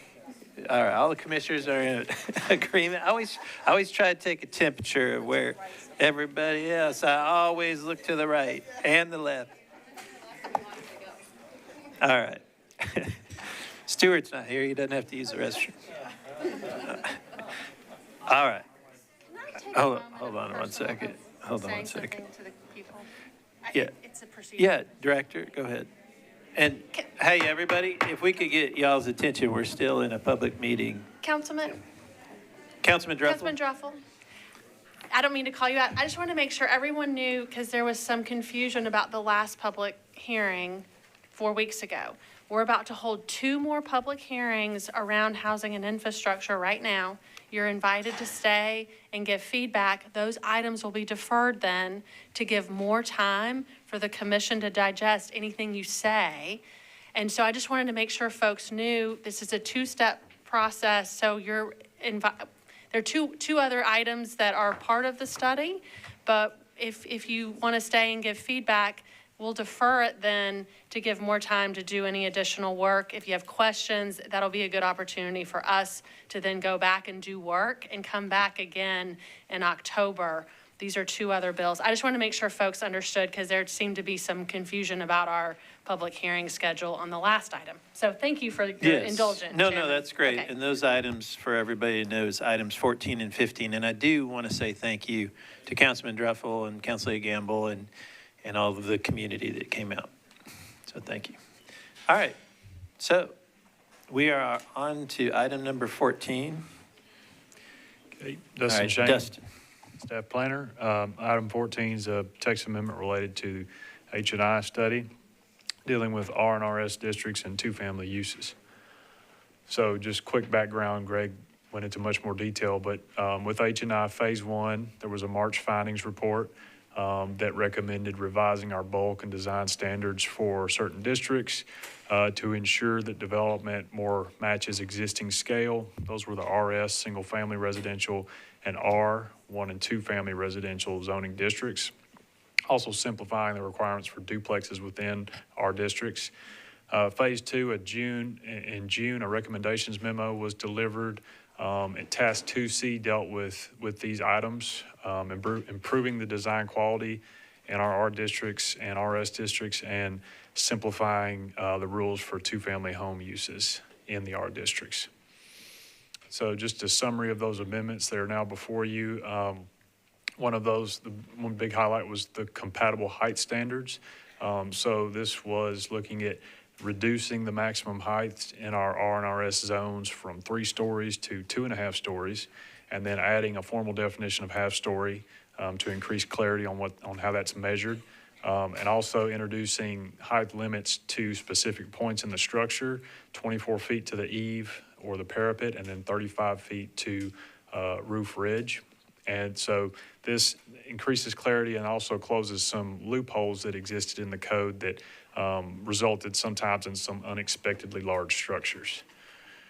So looking at two-family uses now, currently those are only allowed under some kind of complex rules that relate to when the parcel was created and how it was subdivided. And so what we're proposing is to permit two-family uses by right in the R zone, which is 1 and 2 family use zoning, for any lot that meets the minimum size requirements and is a legal lot. So two-family zoning would be allowed now, and would allow two-family uses now straightforwardly. Want to point out again, two-family uses would still not be permitted within single-family RS zoning. So the reason behind these changes, one, predictable neighborhood scale. So having that half-story definition, limiting the structures to 2.5 stories results in more compatible infill, reduces the visual impact, is an aesthetic tool there to help with infill, and then also expanding two-family uses can remove some of these outdated restrictions that we've had that are confusing, enable some more housing in our R zones. This affects about 9% of the R zone properties. Those are properties where the parcel data creation prohibits them from using their 1 and 2 family zoning fully. So the overall impact, more streamlined, predictable regulations, more predictable looking infill, incremental housing growth in our R zones, and then all that leads to advancing affordability and accessibility per the H&I study and Nashville Next. So we recommend approval of this amendment. It needs to be deferred 4 weeks to the October 23rd meeting per the rules and procedures. And then also the council lady has deferred the council public hearing to November to allow for the commission's input to be received before that time. So thank you. Thank you, Dustin. And I also want to note on this particular item that Commissioner Henley is recusing himself, just as a reminder. He's still here, but he's not voting. He's just listening. Thank you. And so we'll open this item for public hearing. And Council Lady, you're up again as the applicant. Thank you, Chair Atkins. This, again, is the second recommendation that is coming forth from the Planning Department. Thank you, Dustin, for the work that you and Greg have done on this particular item. As it's been stated, this amends the code to simplify and improve design standards in single and 2 family zoning districts. That primary change is related or pertaining to height, reducing heights in the R and RS districts to 2.5 stories, which I think is wonderful and is, again, a direct result of feedback from the community. I've been to many community meetings, many zoning application meetings where I hear we don't want tall skinnies, they don't fit in our neighborhood, and it's really true. In most single and two-family neighborhoods across the county, they are 1 level or 2 stories, and 3-story buildings stand out, they stick out.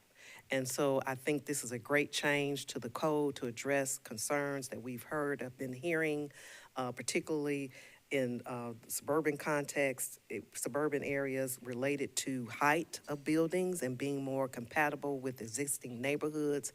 This does that. And so thank you for bringing this forward, and again, ask for your support. Thank you. Anyone wishing to speak in support? Come on up. Hey, Manon, I think this is a really good thing. I just think it's a little timid. My disappointment is with the part that seeks to restrict the maximum height in many residential areas from 3 stories down to 2.5 stories. This is a concession made for the sake of like compatibility, but it comes as a real cost to affordability and livability for renters.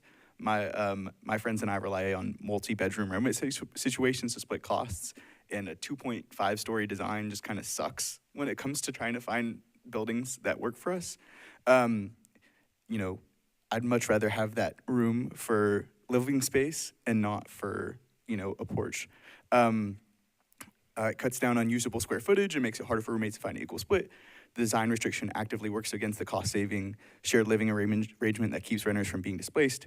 Opponents want you to believe that this modest change will ruin infrastructure, scare tactics. I'm just really excited that we're gonna allow for more housing in Nashville. I just wish it didn't reduce the height. Thanks. Thank you. Welcome. Good evening, Chair and Board. Thank you guys for, again, all your service. My name's Josh Haston, 3414 Shelby Bottoms Bend. Again, I'm supportive of this legislation in general. I think simplifying the single-family and duplex code is necessary, again, to meet our housing demand that we need. I also feel somewhat similarly about some of the items mentioned from the previous commenter. I recognize that this is about not allowing tall skinnies. I hate tall skinnies as much as the next person. I think there might be some other alternatives that also could help get some of the types of housing that some of the opposition may feel like could also come into their neighborhoods, like pattern books. And I think there are other ways to encourage those types of housing as well. So again, really thankful. I think this is a positive step in the right direction. Thank you. Thank you. Anyone else wishing to speak in support? Seeing none, anyone wishing to speak in opposition?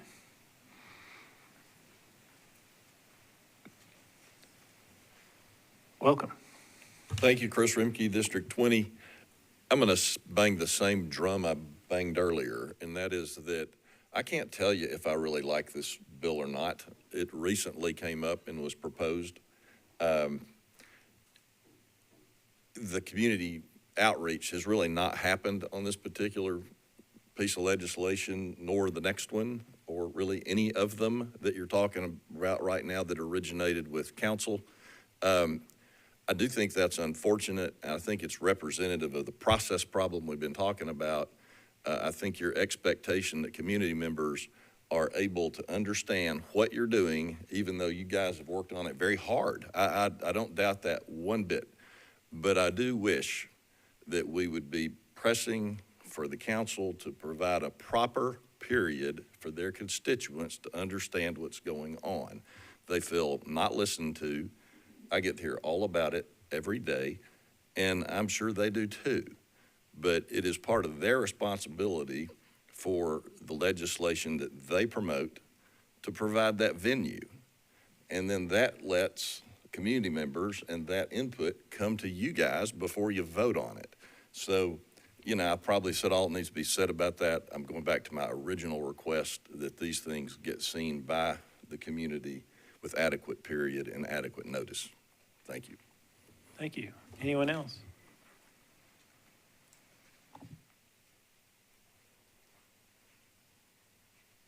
Thank you all for hearing our comments tonight, and I really would ask for a clarification because I've read and I think I hear tonight that 2-family homes will be allowed by right in areas zoned R and RS if the property's of a certain size. No, ma'am, but No, we'll ma'am. clarify. Okay. Yeah, that would be our opposition if that That is were not the happening, case. but we'll clarify it for you Okay. when we get into discussion. Thank you. And this item, just for clarity, is being deferred 2 meetings. So come on up. 1 meeting. Hello again. I did my own poll on the housing and infrastructure study, and I went all over the city, in my church, and the supermarket lines, and all over the place. Everyone I knew, everyone I didn't know, I had people walking their dogs. Not one person knew what the housing and infrastructure study was or about the workshops. And like I said, the workshop I went to, there were 14 people, and I asked these wonderful drawings that we see here, okay, are you guaranteeing or even know that these are what developers will build? The answer was no. Is there any guarantee that they will be affordable? No. I don't see any parking in any of these beautiful structures. They're very handsome, by the way.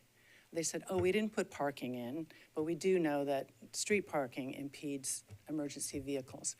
There's problems with this. We've got a housing and infrastructure study. Where's the infrastructure?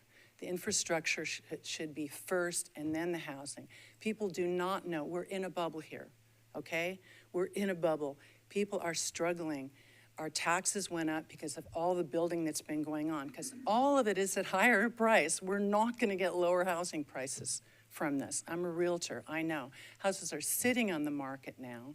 Right now, they're sitting on the market. We were just named the #1 in the nation for slowing housing market. I'm a realtor. You want a house in $200,000 range? There are hundreds of them on the market. The people that I've spoken to, the young people that I've had with groups and everything on the transit, they all said, housing is too unaffordable. We can't affordable. I said, has anyone here looked? Not one person had even looked. And I'm telling you, there are many houses out there that are affordable. We really need affordable housing, and this is not going to give it to us. And people don't know about this. Thank you. Thank you. Anyone else wishing to speak? Seeing none, Councilor Gamble, you want to close us out? Yes, thank you again for everyone who spoke up on this. I appreciate you all staying for this public hearing and providing feedback that the commission can then take back to the staff to address before moving forward. As they said, they will not be making a judgment on this particular issue tonight. This is just to present, and then by rule, it'll be deferred. And I'll let the chair and director talk about all of that process. But again, just think that this is a good move forward, and it does address concerns that we've heard from the community over years, even before the housing and infrastructure study was conducted in 2024. And so I think that there has been adequate discussion about how heights impact neighborhoods. This addresses that. And I think hopefully you will have a good discussion and be ready to move forward following that. Thank you. Thank you, Council Lady. Seeing no one else wishing to speak, I declare the public hearing closed. Commissioner Leslie, you want to go first? I got right in the bite of a snack. I'm sorry about that. Thank you, Mr. Chair. I have a very important question to ask. I don't know how they came about to be tall and skinny. Could they be short and thick?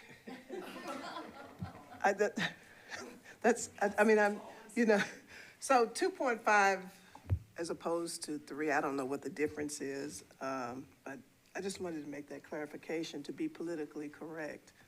And No, I think actually there probably is an answer to that, and the team could answer that. Lisa, you want to? I think there is an answer to that.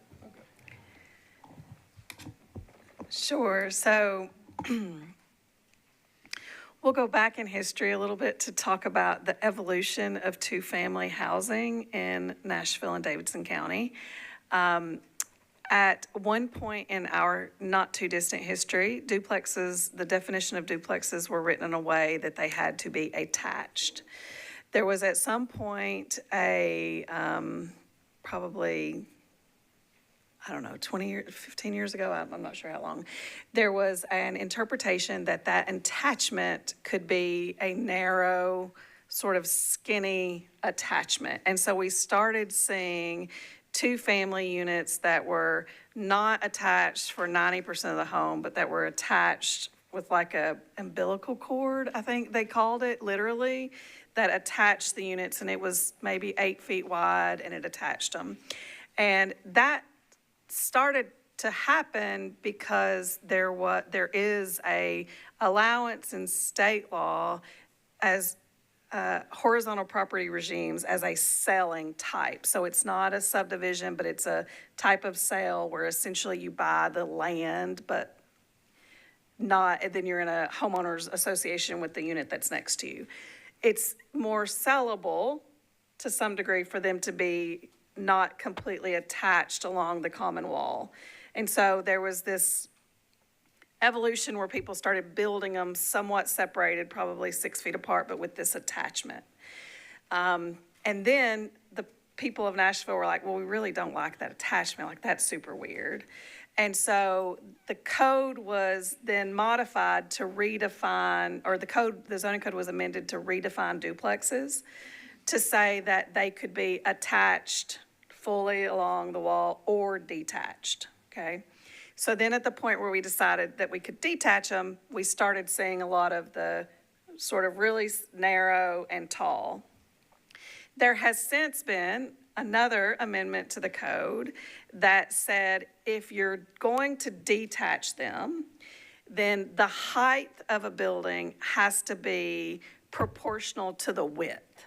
And so really now you can't build what used to be the super skinny and super tall, because we saw that that was happening, and the code was amended to require that you could only, your height has to be proportional to your width. Okay. Yeah. Does that help? I don't know. That does help. There you And go. I remember even with that attached umbilical cord that they were doing it on second stories, and you could drive under it, and it was really getting weird around town. So, But we still get a lot of complaints about how tall We do. certain structures are, and there's a sense that in the infill, they're too tall. So what Greg and the team did was an analysis of a ton of building types existing in Nashville, and came to a height. It's a modest reduction, but there is a sense that it would be more in scale with adjacencies. And if there's there's a deferral now, so if there are questions or suggestions from folks who sell real estate or otherwise that we ought to be looking at it a little differently, now's the time to send us that information, and we're happy to take it into account. We are trying to respond to a very persistent complaint that we hear about new infill development and being out of scale with existing, yeah. yep. And Commissioner, hold on one second. So I do want to clarify. Well, Commissioner Marshall, why don't you go ahead, and then I'll ask my question. Well, thank you. My only question is, because I'm hearing the comments from the public, without me going to the council meeting, when this was deferred, how would me as a citizen know about this type of proposal? How would I know? And so I don't know who could address that. Sure, I'll take a stab at that. So with the housing and infrastructure study, we really did take a proactive approach to getting the word out with, there have been various articles in newspaper, there have been various stories on local news. We have worked to diligently communicate with council members, understanding that a lot of council members have newsletters where they can then share that out with their constituencies in regards to meetings that we were having. During the workshops and the meetings, We have talked about that the first sort of resulting step of this housing and infrastructure study would be some text amendments. And we have talked about the RN and the RL, which you recommended approval of, but also these other changes as seeing them as all going together and working together. And so it's been part of our communication throughout the H&I study. And we have really taken a proactive approach to getting to the word out about that work and about that study, and setting up even office hours after the text has been drafted. We've shared the text on our website, the H&I specific website. We have shared the text there. One of the things specifically about these bills, the R and the RS and the DADU bill, which is next, is we worked with Councilmember Gamble and asked her to go ahead and introduce those at council before they got here to the Planning Commission. And that's not normal in our procedure. But we asked her to put them on first reading, to introduce them, to make a comment at council to say, these are being introduced, they're going to go to the Planning Commission, and and then I'm deferring the public hearing out to November. And so that was strategic so that we could get the word out early. So we really have been proactive to try to get that word out. And also, a question came up that I do want to make sure that we get answered, and which is, does this bill allow for our districts by right and not remain RS? Lisa, can you address that? Sure. So right now we have the RS zoning district, which the primary land use is single-family residential. There are other land uses that are also permitted, but the primary residential land use is single-family residential. Two-family units are not permitted by right in RS districts. I do want to note that if there is an existing duplex that's a legally non-conforming use, it can be replaced because it's protected by state law. So that's across the county, regardless of any changes that may or may not be made to the zoning code. But if there is a vacant piece of property, someone could not go into RS and build a two-family. That's true today. That would be true if this is passed. What this does is it just changes the allowance for duplexes within the R districts. The R, which is 1 and 2 family. Right now, there are some complex standards related to where a two-family use is permitted. And so it would only change those. Two-family units are not permitted in RS today. They would not be permitted if this change takes place, except for that weird little instance of non-conforming uses. But that, again, is true today and true if this passes. Thank you. Any other discussion? Commissioner Allen. For the maximum height requirement, is it clearly defined where that height is taken from? It is, yeah. It will be the average grade post-construction, measured from the four corners, that average grade. Okay, thank you. Great question. Any other questions? Commissioner Smith and then Vice Chair. I'll try to be really quick, and I completely understand feeling blindsided. I don't know this well, but I just want to point out one of the things that we are doing now is this is kind of a first step. There's been thousands of hours of generation and study, as well as a lot of public engagement. I know you felt bypassed by that. I just want to point out this is a first step.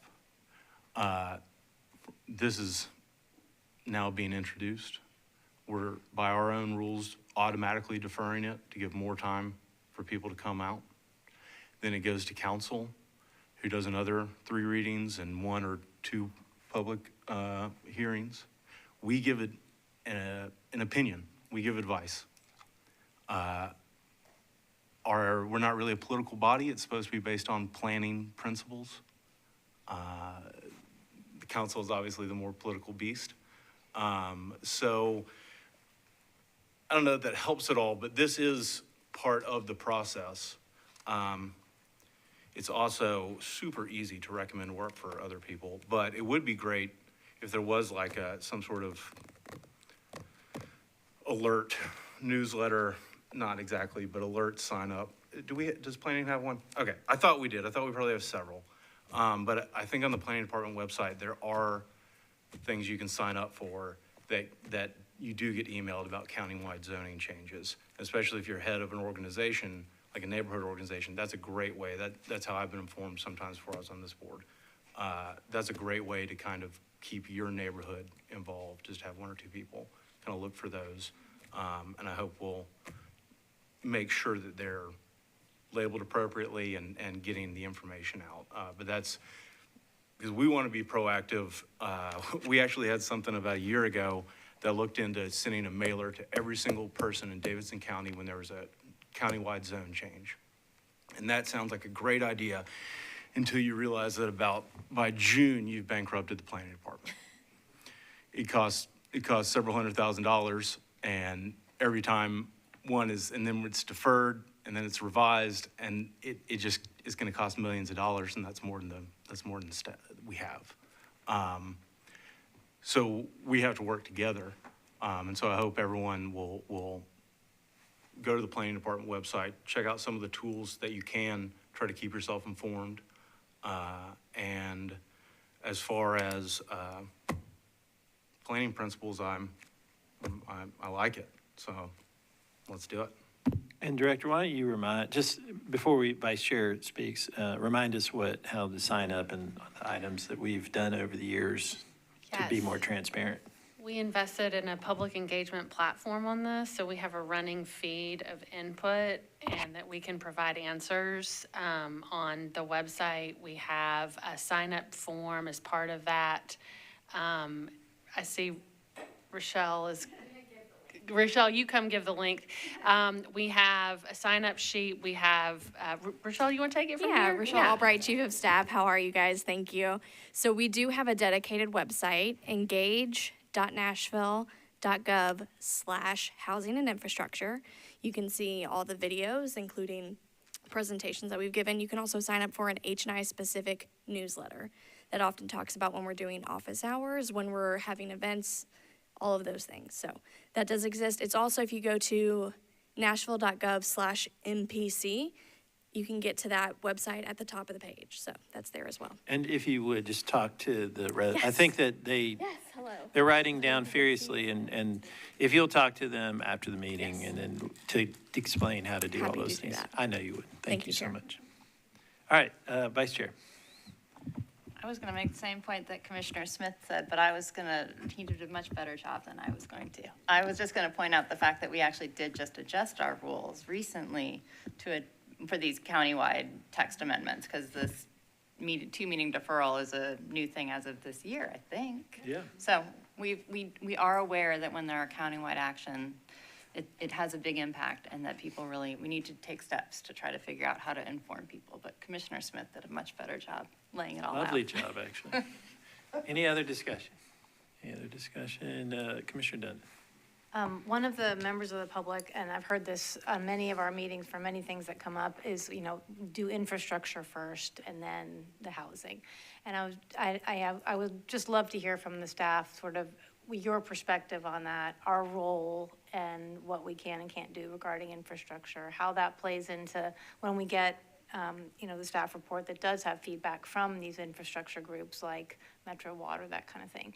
If you could just speak to that for a minute, because I think that comes up a lot, and it would help me to also understand. Sure.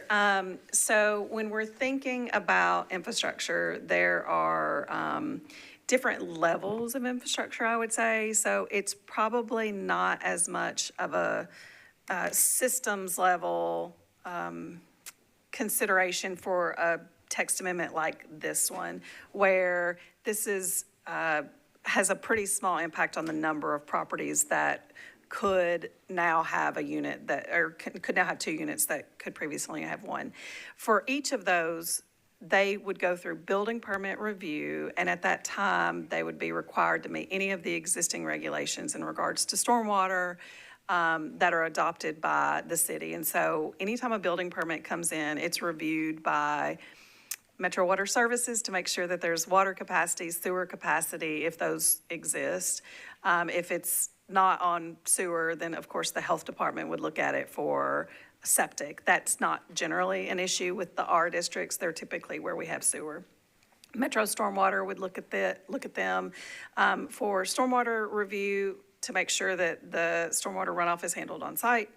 And then NDOT, generally on something like that, the Nashville Department of Transportation is going to primarily look at driveway placement to make sure if there are any site distance issues or anything that those are handled. And so all of the agencies are going to look at those, and we think about all of those things in regards to infrastructure. For bigger projects, which you all sometimes handle with SPs where there's several hundred units at one time, then we may be getting multimodal transportation analysis and off-site infrastructure improvements such as signalization. The key thing is that anytime that we're requiring infrastructure improvements, that there is a nexus between what's being required and what's being built. And then what's being required is proportional to the impact of that development. And so there always has to be that legal threshold that we're meeting. Any other discussion? Is there a motion?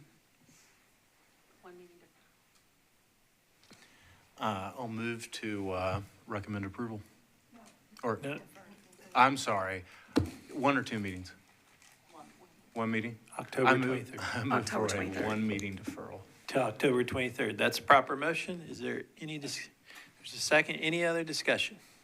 Seeing none, all in favor of the deferral, say aye. Opposed, no. Ayes have it, and it's deferred to October 23rd.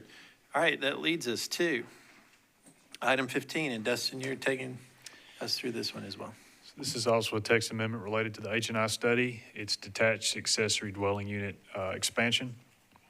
So again, phase 1 back in March talked about expanding the availability of DADUs within the urban services district to support affordability and housing options.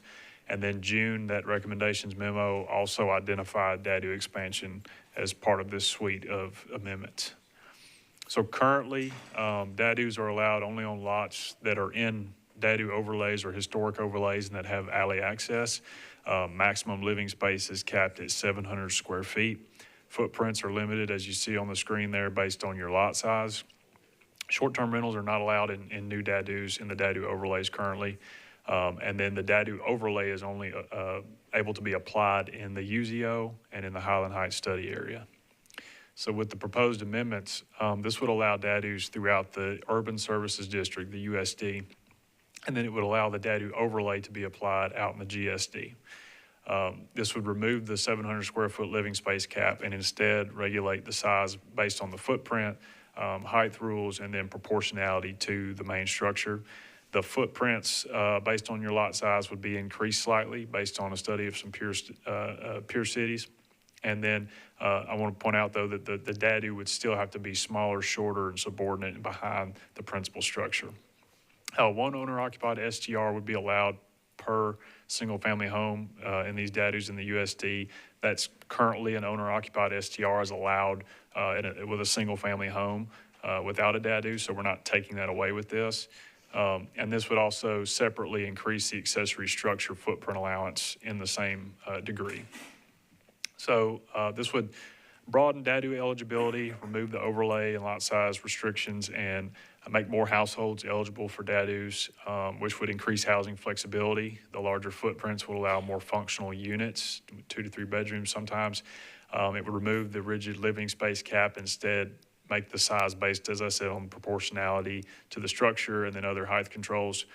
It would encourage incremental growth. By right DADUs would promote small-scale homeowner-driven investment in housing, add additional housing types and options, but then all while still preserving neighborhood character, because you have those limits on the DADU, and then still the stylistic requirements that it be similar to the main house. That's not going away. So overall, we would find that this amendment would provide more affordable options for families, seniors, small households, create additional housing choice, and support the H&I studies and Nashville Next goals of abundant affordable housing while still making it context sensitive. So this amendment is on the same track as the previous one. It needs to be deferred to the October 23rd meeting. The public hearing has also been deferred at council to allow that input from MPC to be received. Thank you. Thank you, sir. And so we'll open the public hearing for this item, and Council Lady, come on up. Thank you, Chair. Last one for today. So this one, oh my gosh, in District 3, we have been talking about DADU since 2022. It started with a resident in a neighborhood that is zoned single-family, residential single-family. This resident lost his wife. His wife passed away. He was on a fixed income and trying to figure out how he was going to stay in his home.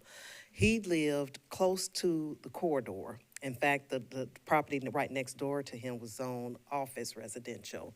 And because of that, we had several community meetings, and the community supported a rezone from RS, single family, to R to allow him, the two-family zoning, to allow him to put an additional unit on his property.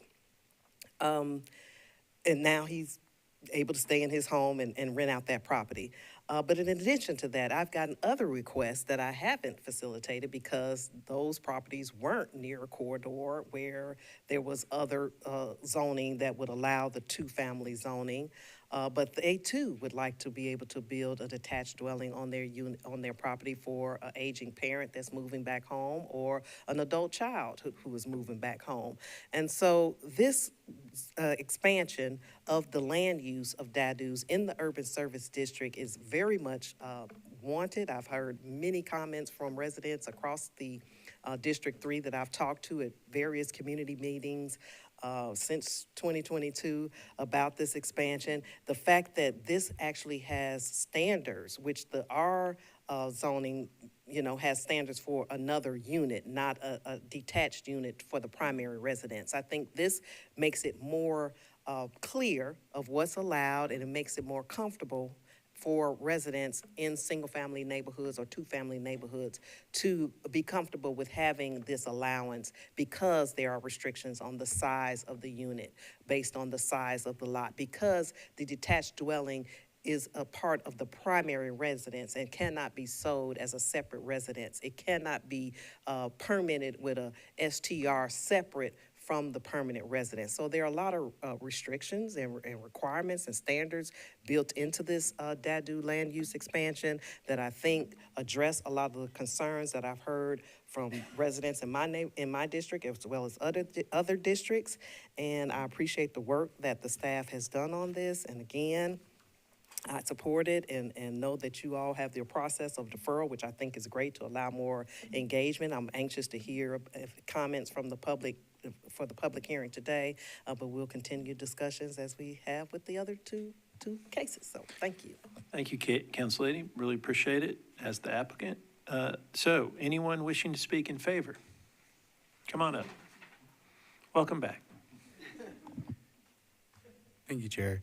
I just wanted to say that I'm still a renter. No, I actually recently was able to move into an attached dwelling unit that had been built for somebody to be for somebody's short-term rental, and they no longer use it as that. And so it's been really great.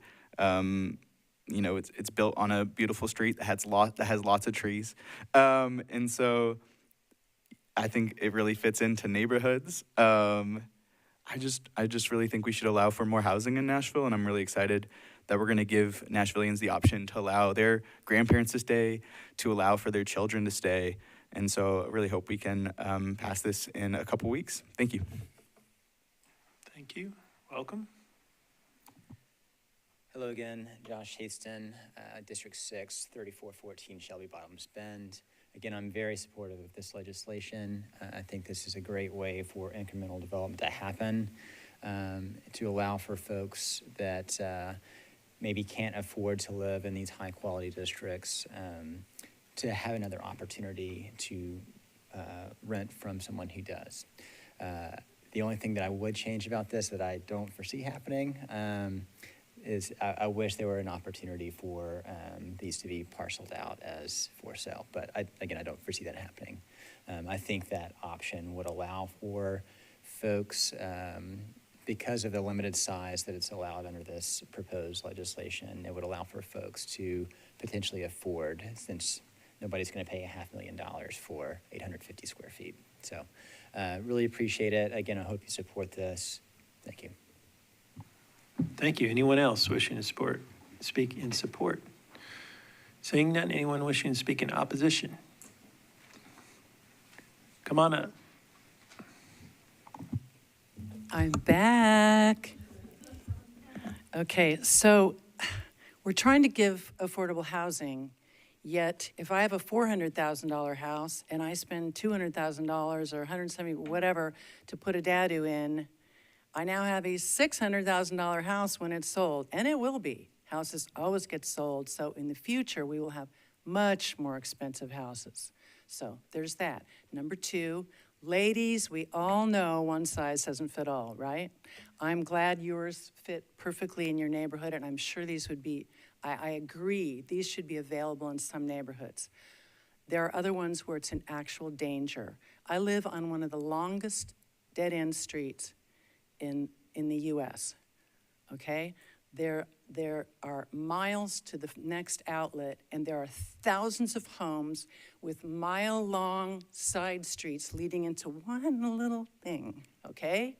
And evacuation on that would kill people. And don't think I'm being crazy, because the fire back there in that forest, the last house I owned in California, burnt to the ground. The entire neighborhood burnt to the entire, everything to the ground. 3 a.m, came through, no warning, people died. It does happen.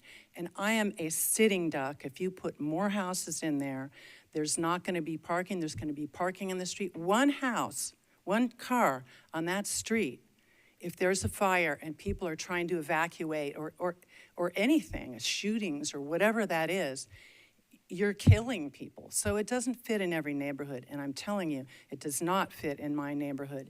We are scared to death. There are literally miles of side streets that all lead out into one street. Thousands and thousands of people. You add dadus and more people and more parking and more cars, people will die. Thank you. Welcome. And speaking again for the White Bridge Neighborhood Association, this truly does change our RS zoning to allow multifamily, at least 2 residences on each property. We have so many traffic issues now in our area. This will only add to that. It's going to, we've been talking about, as she said, affordable housing. This is not going to help that situation for the next buyer coming along. And our infrastructure, if we implement all of these zoning changes at one time, how is our infrastructure going to keep up? Do we have the budget to keep up with it? That's another thing to think about. So we really need some thoughtful consideration on all of these measures and decide what is responsible growth for Nashville. And I agree, that is not appropriate for every neighborhood. You know, with the flooding issues in our neighborhood, sometimes there will be streets where it's not going to be feasible, and is that built into the restrictions built in for that? Thank you for hearing our comments. Thank you. Anyone else? Come on up.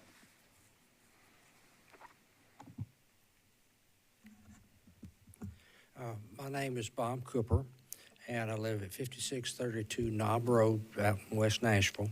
And I had RS zoning as long as you've had it. I've been there about 36, 37 years. And I've taken advantage of going to these community meetings, and I've been in on 2 of the Zoom meetings, and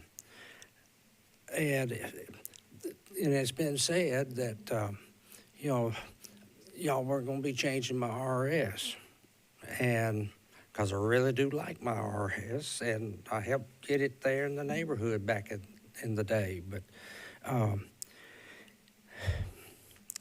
But when you say you're going to have the Dadu thing coming in there, granted, it's smaller, but it's still a second unit back there.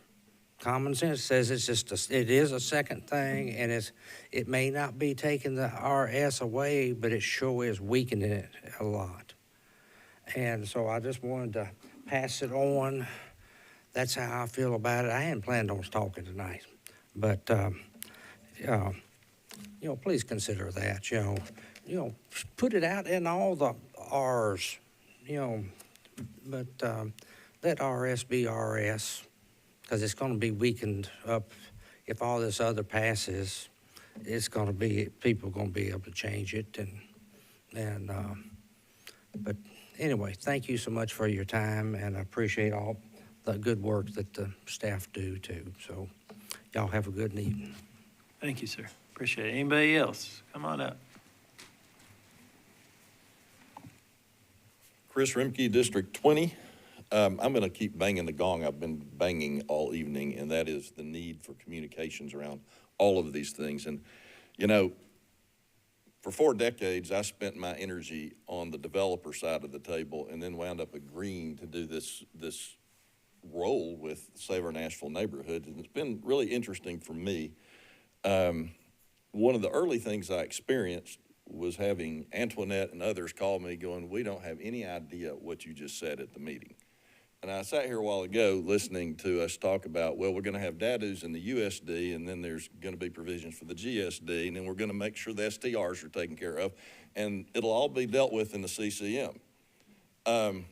If you think that the general public understands what you just said, we're all smoking something. And so this is really the request to council that I'd like to have on record, that these are the reasons. You guys sound like Charlie Brown's teacher. And the reason I know that is I still get the weekly phone call from Antoinette going, you sound like Charlie Brown's teacher.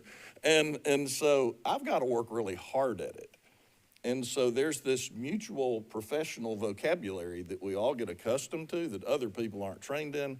So if there's a reason for the request we've made all evening, I think this is a significant one to understand, and why people need this, because they read this stuff in the paper or on the little red signs. They have no idea what that means. It's all Greek. So thank you for hearing us. Thank you. Anyone else wishing to speak in opposition? Seeing none, Council Lady, you want to close it out? Thank you, Chair, and I appreciate the comments that were made. There were some good suggestions that were made, and so I appreciate the public coming down and making comments on that. I will just say that I've lived in my house for 28 years now, and I don't plan on moving. For one thing, where would I go? There's nowhere to buy another house that I could afford in Nashville. So I said that to say not everyone is going to take advantage of this DADU option, but we need to have the option available for people who need it, and that's what this does. I think Councilmember Taylor's district has had the DADU overlay for several years, and I think there are about 4 or 5 DADUs in his entire district. It's not something that everybody needs and everybody wants, but we need to have the option for people who do, and that's what this does. Thank you. Thank you, Council Lady. And seeing no one else wishing to speak, I declare the public hearing closed. Council Lady Allen, Commissioner Allen, man. Right, that happened fast. Now you have to go to 4 years of public hearings. Right, Councilman Horton? Oh, I'm just kidding. Sorry, Commissioner. That's okay. I just had one question about the size limitations. I think I'm understanding pretty clearly about the footprint and the maximum square footage. But can you explain a little more about the height and proportional limitations? How is that determined? Yeah, so we have in there that the DADU has to be behind the structure at a certain size. It has to meet the setbacks of the zoning district. The footprints are increasing slightly based on your lot size. That was kind of done after looking at peer cities. And then if you have a house that's 2 stories or above, allowing that DADU to also be 2 stories, so that It could be a large dadu, but it would always be subordinate to, shorter than the main house. And then there are also harder limits on that height to the first floor eave, to the second floor eave, and to the roof ridge that are written in there. Thank you. Any other discussion?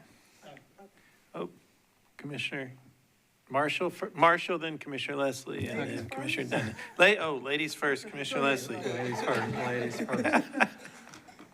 Okay, so. Okay, go ahead. Oh, you can what? No, you go ahead. Let's flip the coin.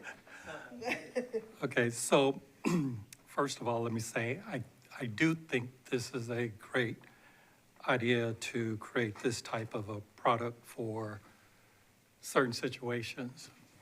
As a mortgage person, though, what comes to my mind is that when you put in another piece of property on that property, they're going to run into some problems with, let's say, federal housing development loans and things of that nature. And I'm just wondering, has any consideration been given to that? Because I think people go into this and say, oh, that's a great idea, but then later on run into an issue of financing or being able to do what they think they can do. Because there are restrictions with FHA, Fannie Mae, Freddie Mac, when it comes to putting another structure on an existing structure. So my question is just, has there been any conversation around that at all? So, dadus or live-in apartments, granny flats, they're called a lot of different things in other cities, carriage houses in Charleston. I think is a fairly common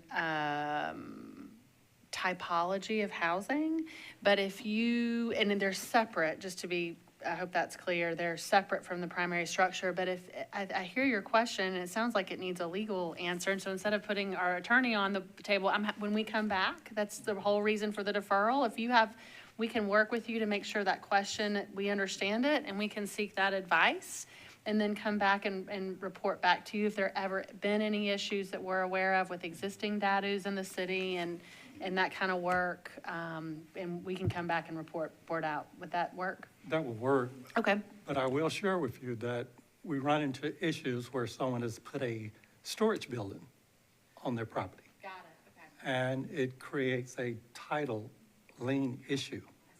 And so. So it sounds, so if I'm understanding, how would the city handle it if the secondary separate structure is constructed as something that's not meet the dadu definitions? Okay, well, I think we should come back with the codes answer, Lisa, and also a sort of an enforcement answer, and then also sort of a legal response as well. Because in my opinion, they would have to subdivide that out because it would have to be a separate piece of property. Okay. But because that's what we run into when people do that.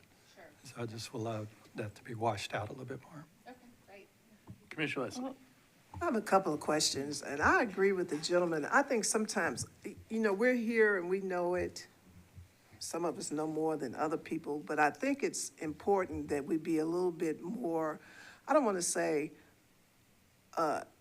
juvenile, but I don't like acronyms, first of all. I mean, and we toss a lot of terms around, and I think sometimes the public doesn't know what we're talking about.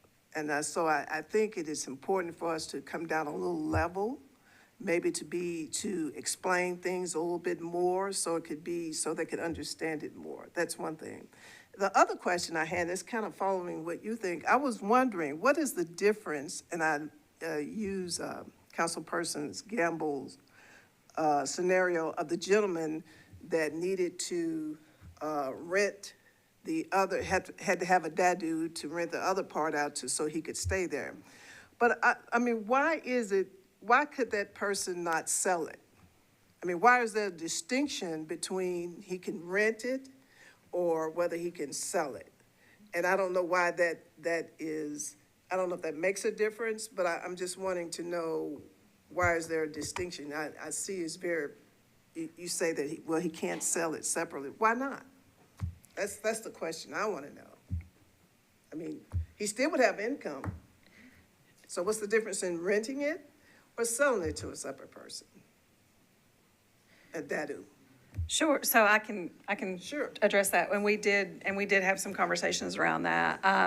So generally, because it's considered to be accessory to the principal structure, and it needs to be smaller than, the only way that it is permitted is by function of the existing principal structure being there. And so they are intrinsically tied together as uses. You can sort of think about it, it's slightly different but similar if you think about a home occupation. So if someone lives in their home, they're allowed to have a home occupation where they can have an office, and they can even, under new rules, have visitors to their home. But if they didn't live in their home, they couldn't just have the office there because the two are intrinsically linked. It's the same way with the accessory dwelling unit. It's linked to and tied to the ownership of the principal structure. And so they're linked together. If you sell them, it's no longer accessory to, it is now a principal use on its own. Is it necessary that it be called an accessory? I mean, I think that. I mean, could I put a tiny house there? It depends on, well, when you start thinking about tiny houses, we don't really necessarily, if it's smaller than what's permitted, which the standards really talk about maximums, if it's smaller than what's permitted, it could certainly be built so long as it met code. If you're talking about a temporary structure that sort of pulls in, there's other code requirements. Things have to be, to meet our code, things have to be on a permanent foundation. Then they have to meet all of the building codes. And so the size, as long as it's within the maximums, is permitted. Suggest something, Commissioner. Kathy, Commissioner. So this is enabling the dad, I know now I don't want to use a granny flat for a primary house. If you had a suggestion of another scenario you'd like us to consider, it doesn't have to be at this meeting, it could be another one. Here's some other ways that we think we ought to consider different housing types. We're very open. It may follow a different regime than what we're proposing here, but I'm all ears. I know that there's a lot of interest in tiny houses and other things, and so we can definitely look at that. I think it was Commissioner Dundon and then Vice Chair. I really just wanted to make a comment and thank the voice of the renters that came out today. We don't often hear, I think, a lot from renters, and we are dealing with land ownership, even if we handle apartment buildings a lot, but it's often the developers or the landowner that's coming, and so that's the perspective we're getting. So, and I sometimes think the renters themselves can get a little forgotten in some of the, even things like when property values go up, the property owner may benefit from that, but the renters often just pay more rent and don't actually get any equity or anything like that. Same thing with sort of insurance issues and natural disasters. When there's FEMA payouts or anything like that, they often go to the landowner, and the renters are just displaced. And then as cities grow, we often will just, people are going to need to rent more. Maybe housing won't be affordable, or there's going to be more transients, and renting just becomes a perfectly normal way to live and raise your family. So anyway, I just wanted to say I appreciated hearing from renters, and I want us all to think about renters when we make some of these decisions. Excellent. Vice Chair?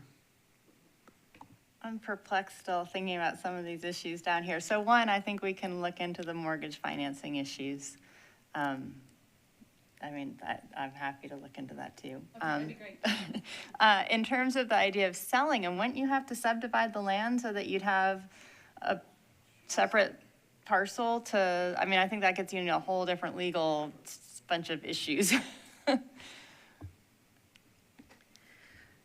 I don't know. I mean, that's just the thing to think way about. that the text amendment is, so the way that dadus are defined now and the way that the text amendment is drafted, they could not be sold separately, and that's indicated in the body. There are ways to sell things differently in Tennessee. That's what we see now with a lot of the duplexes, where they're sold as a horizontal property regime, which is shortened to HPR, but horizontal property regime.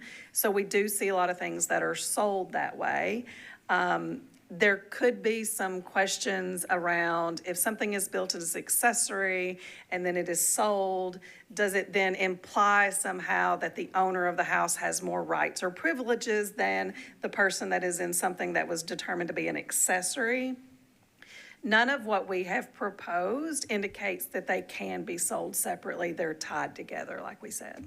But I'm sensing some interest in this, and so maybe what we could do, and that's the whole reason for the deferral, I think what we could do is come back, give some suggestions based on what you hear on this, and then provide some information about some of these other issues, and then if there's another pathway in addition to the DADU work that we want to pursue, we can do that as well in addition to sort of this text amendment in front of us, and we're happy to keep working on it.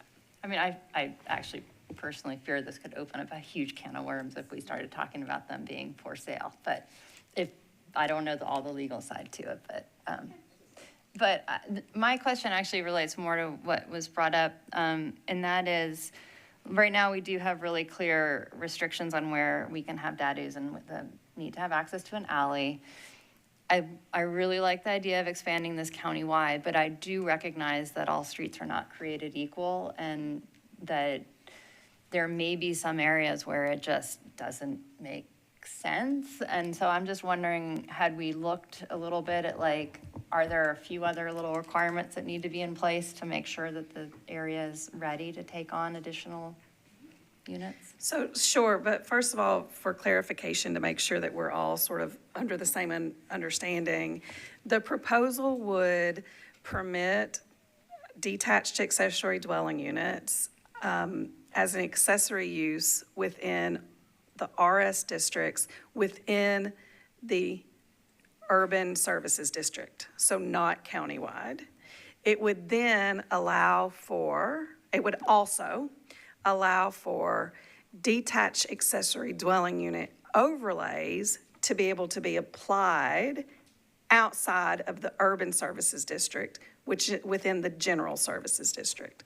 So right now, we have a tool in the code that is called the detached accessory dwelling unit overlay that can be placed on top of residential single-family RS zoning district areas, but there is a minimum number of lots that have to be included within it. There are standards around contiguousy of the district, and so that requires a zone change for them to be applied. And so for areas outside of the GSD, which is some of the areas that I think maybe have some steeper slopes or, sort of outside of the general services district, outside of the urban services district, which in the general services district, this would just allow for overlays to be applied. And so that would take a community either coming to the council member and saying, hey, we would like this for our area, or a council member going to community saying, hey, do you want to consider this? And so it would take another action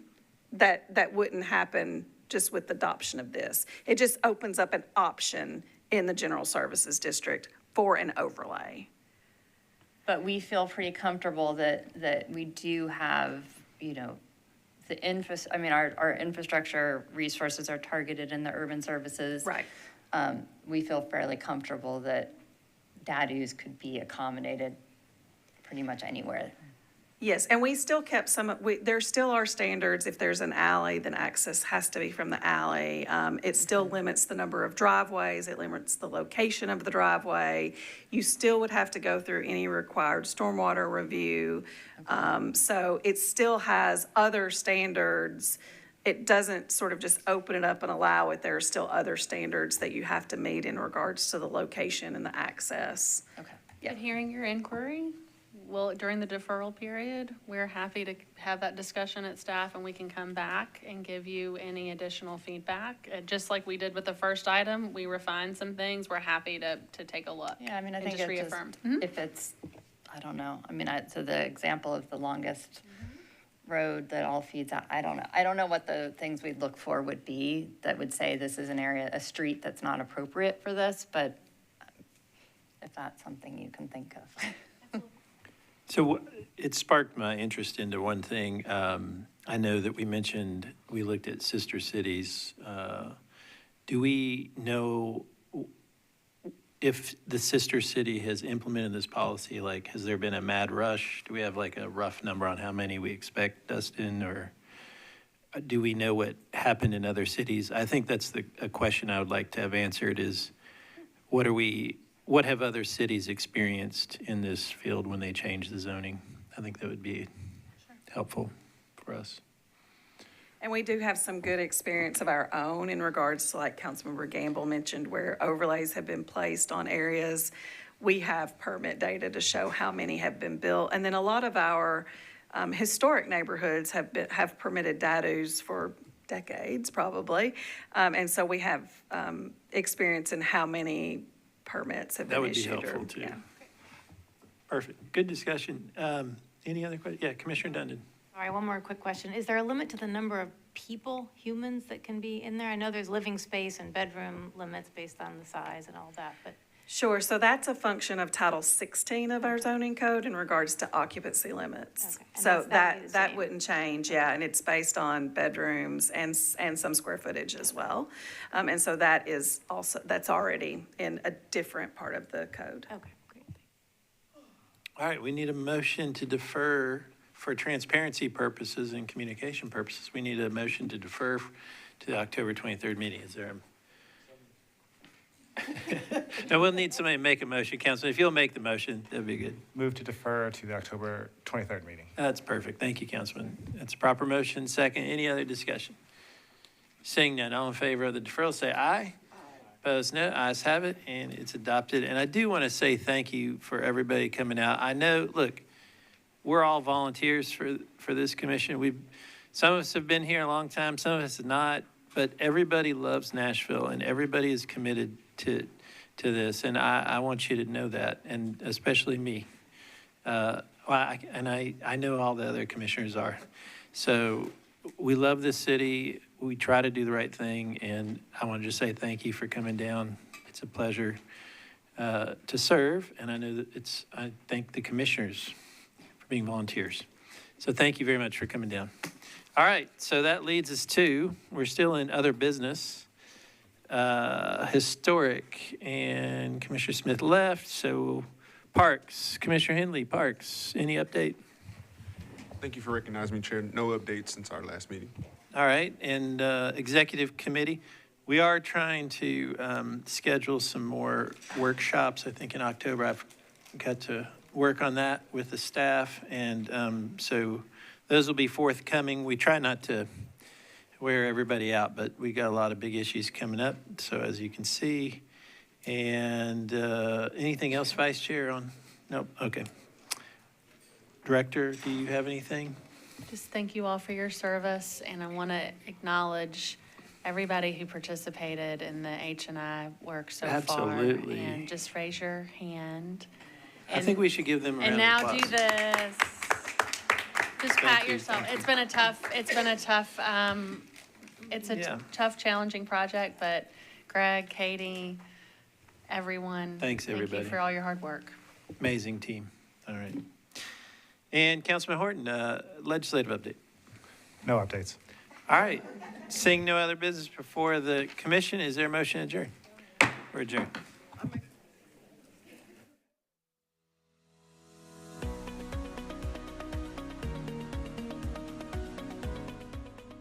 This has been a service of the Metro Nashville Network. If you would like to see this presentation again, or for more information on this and other programs, visit nashville.gov.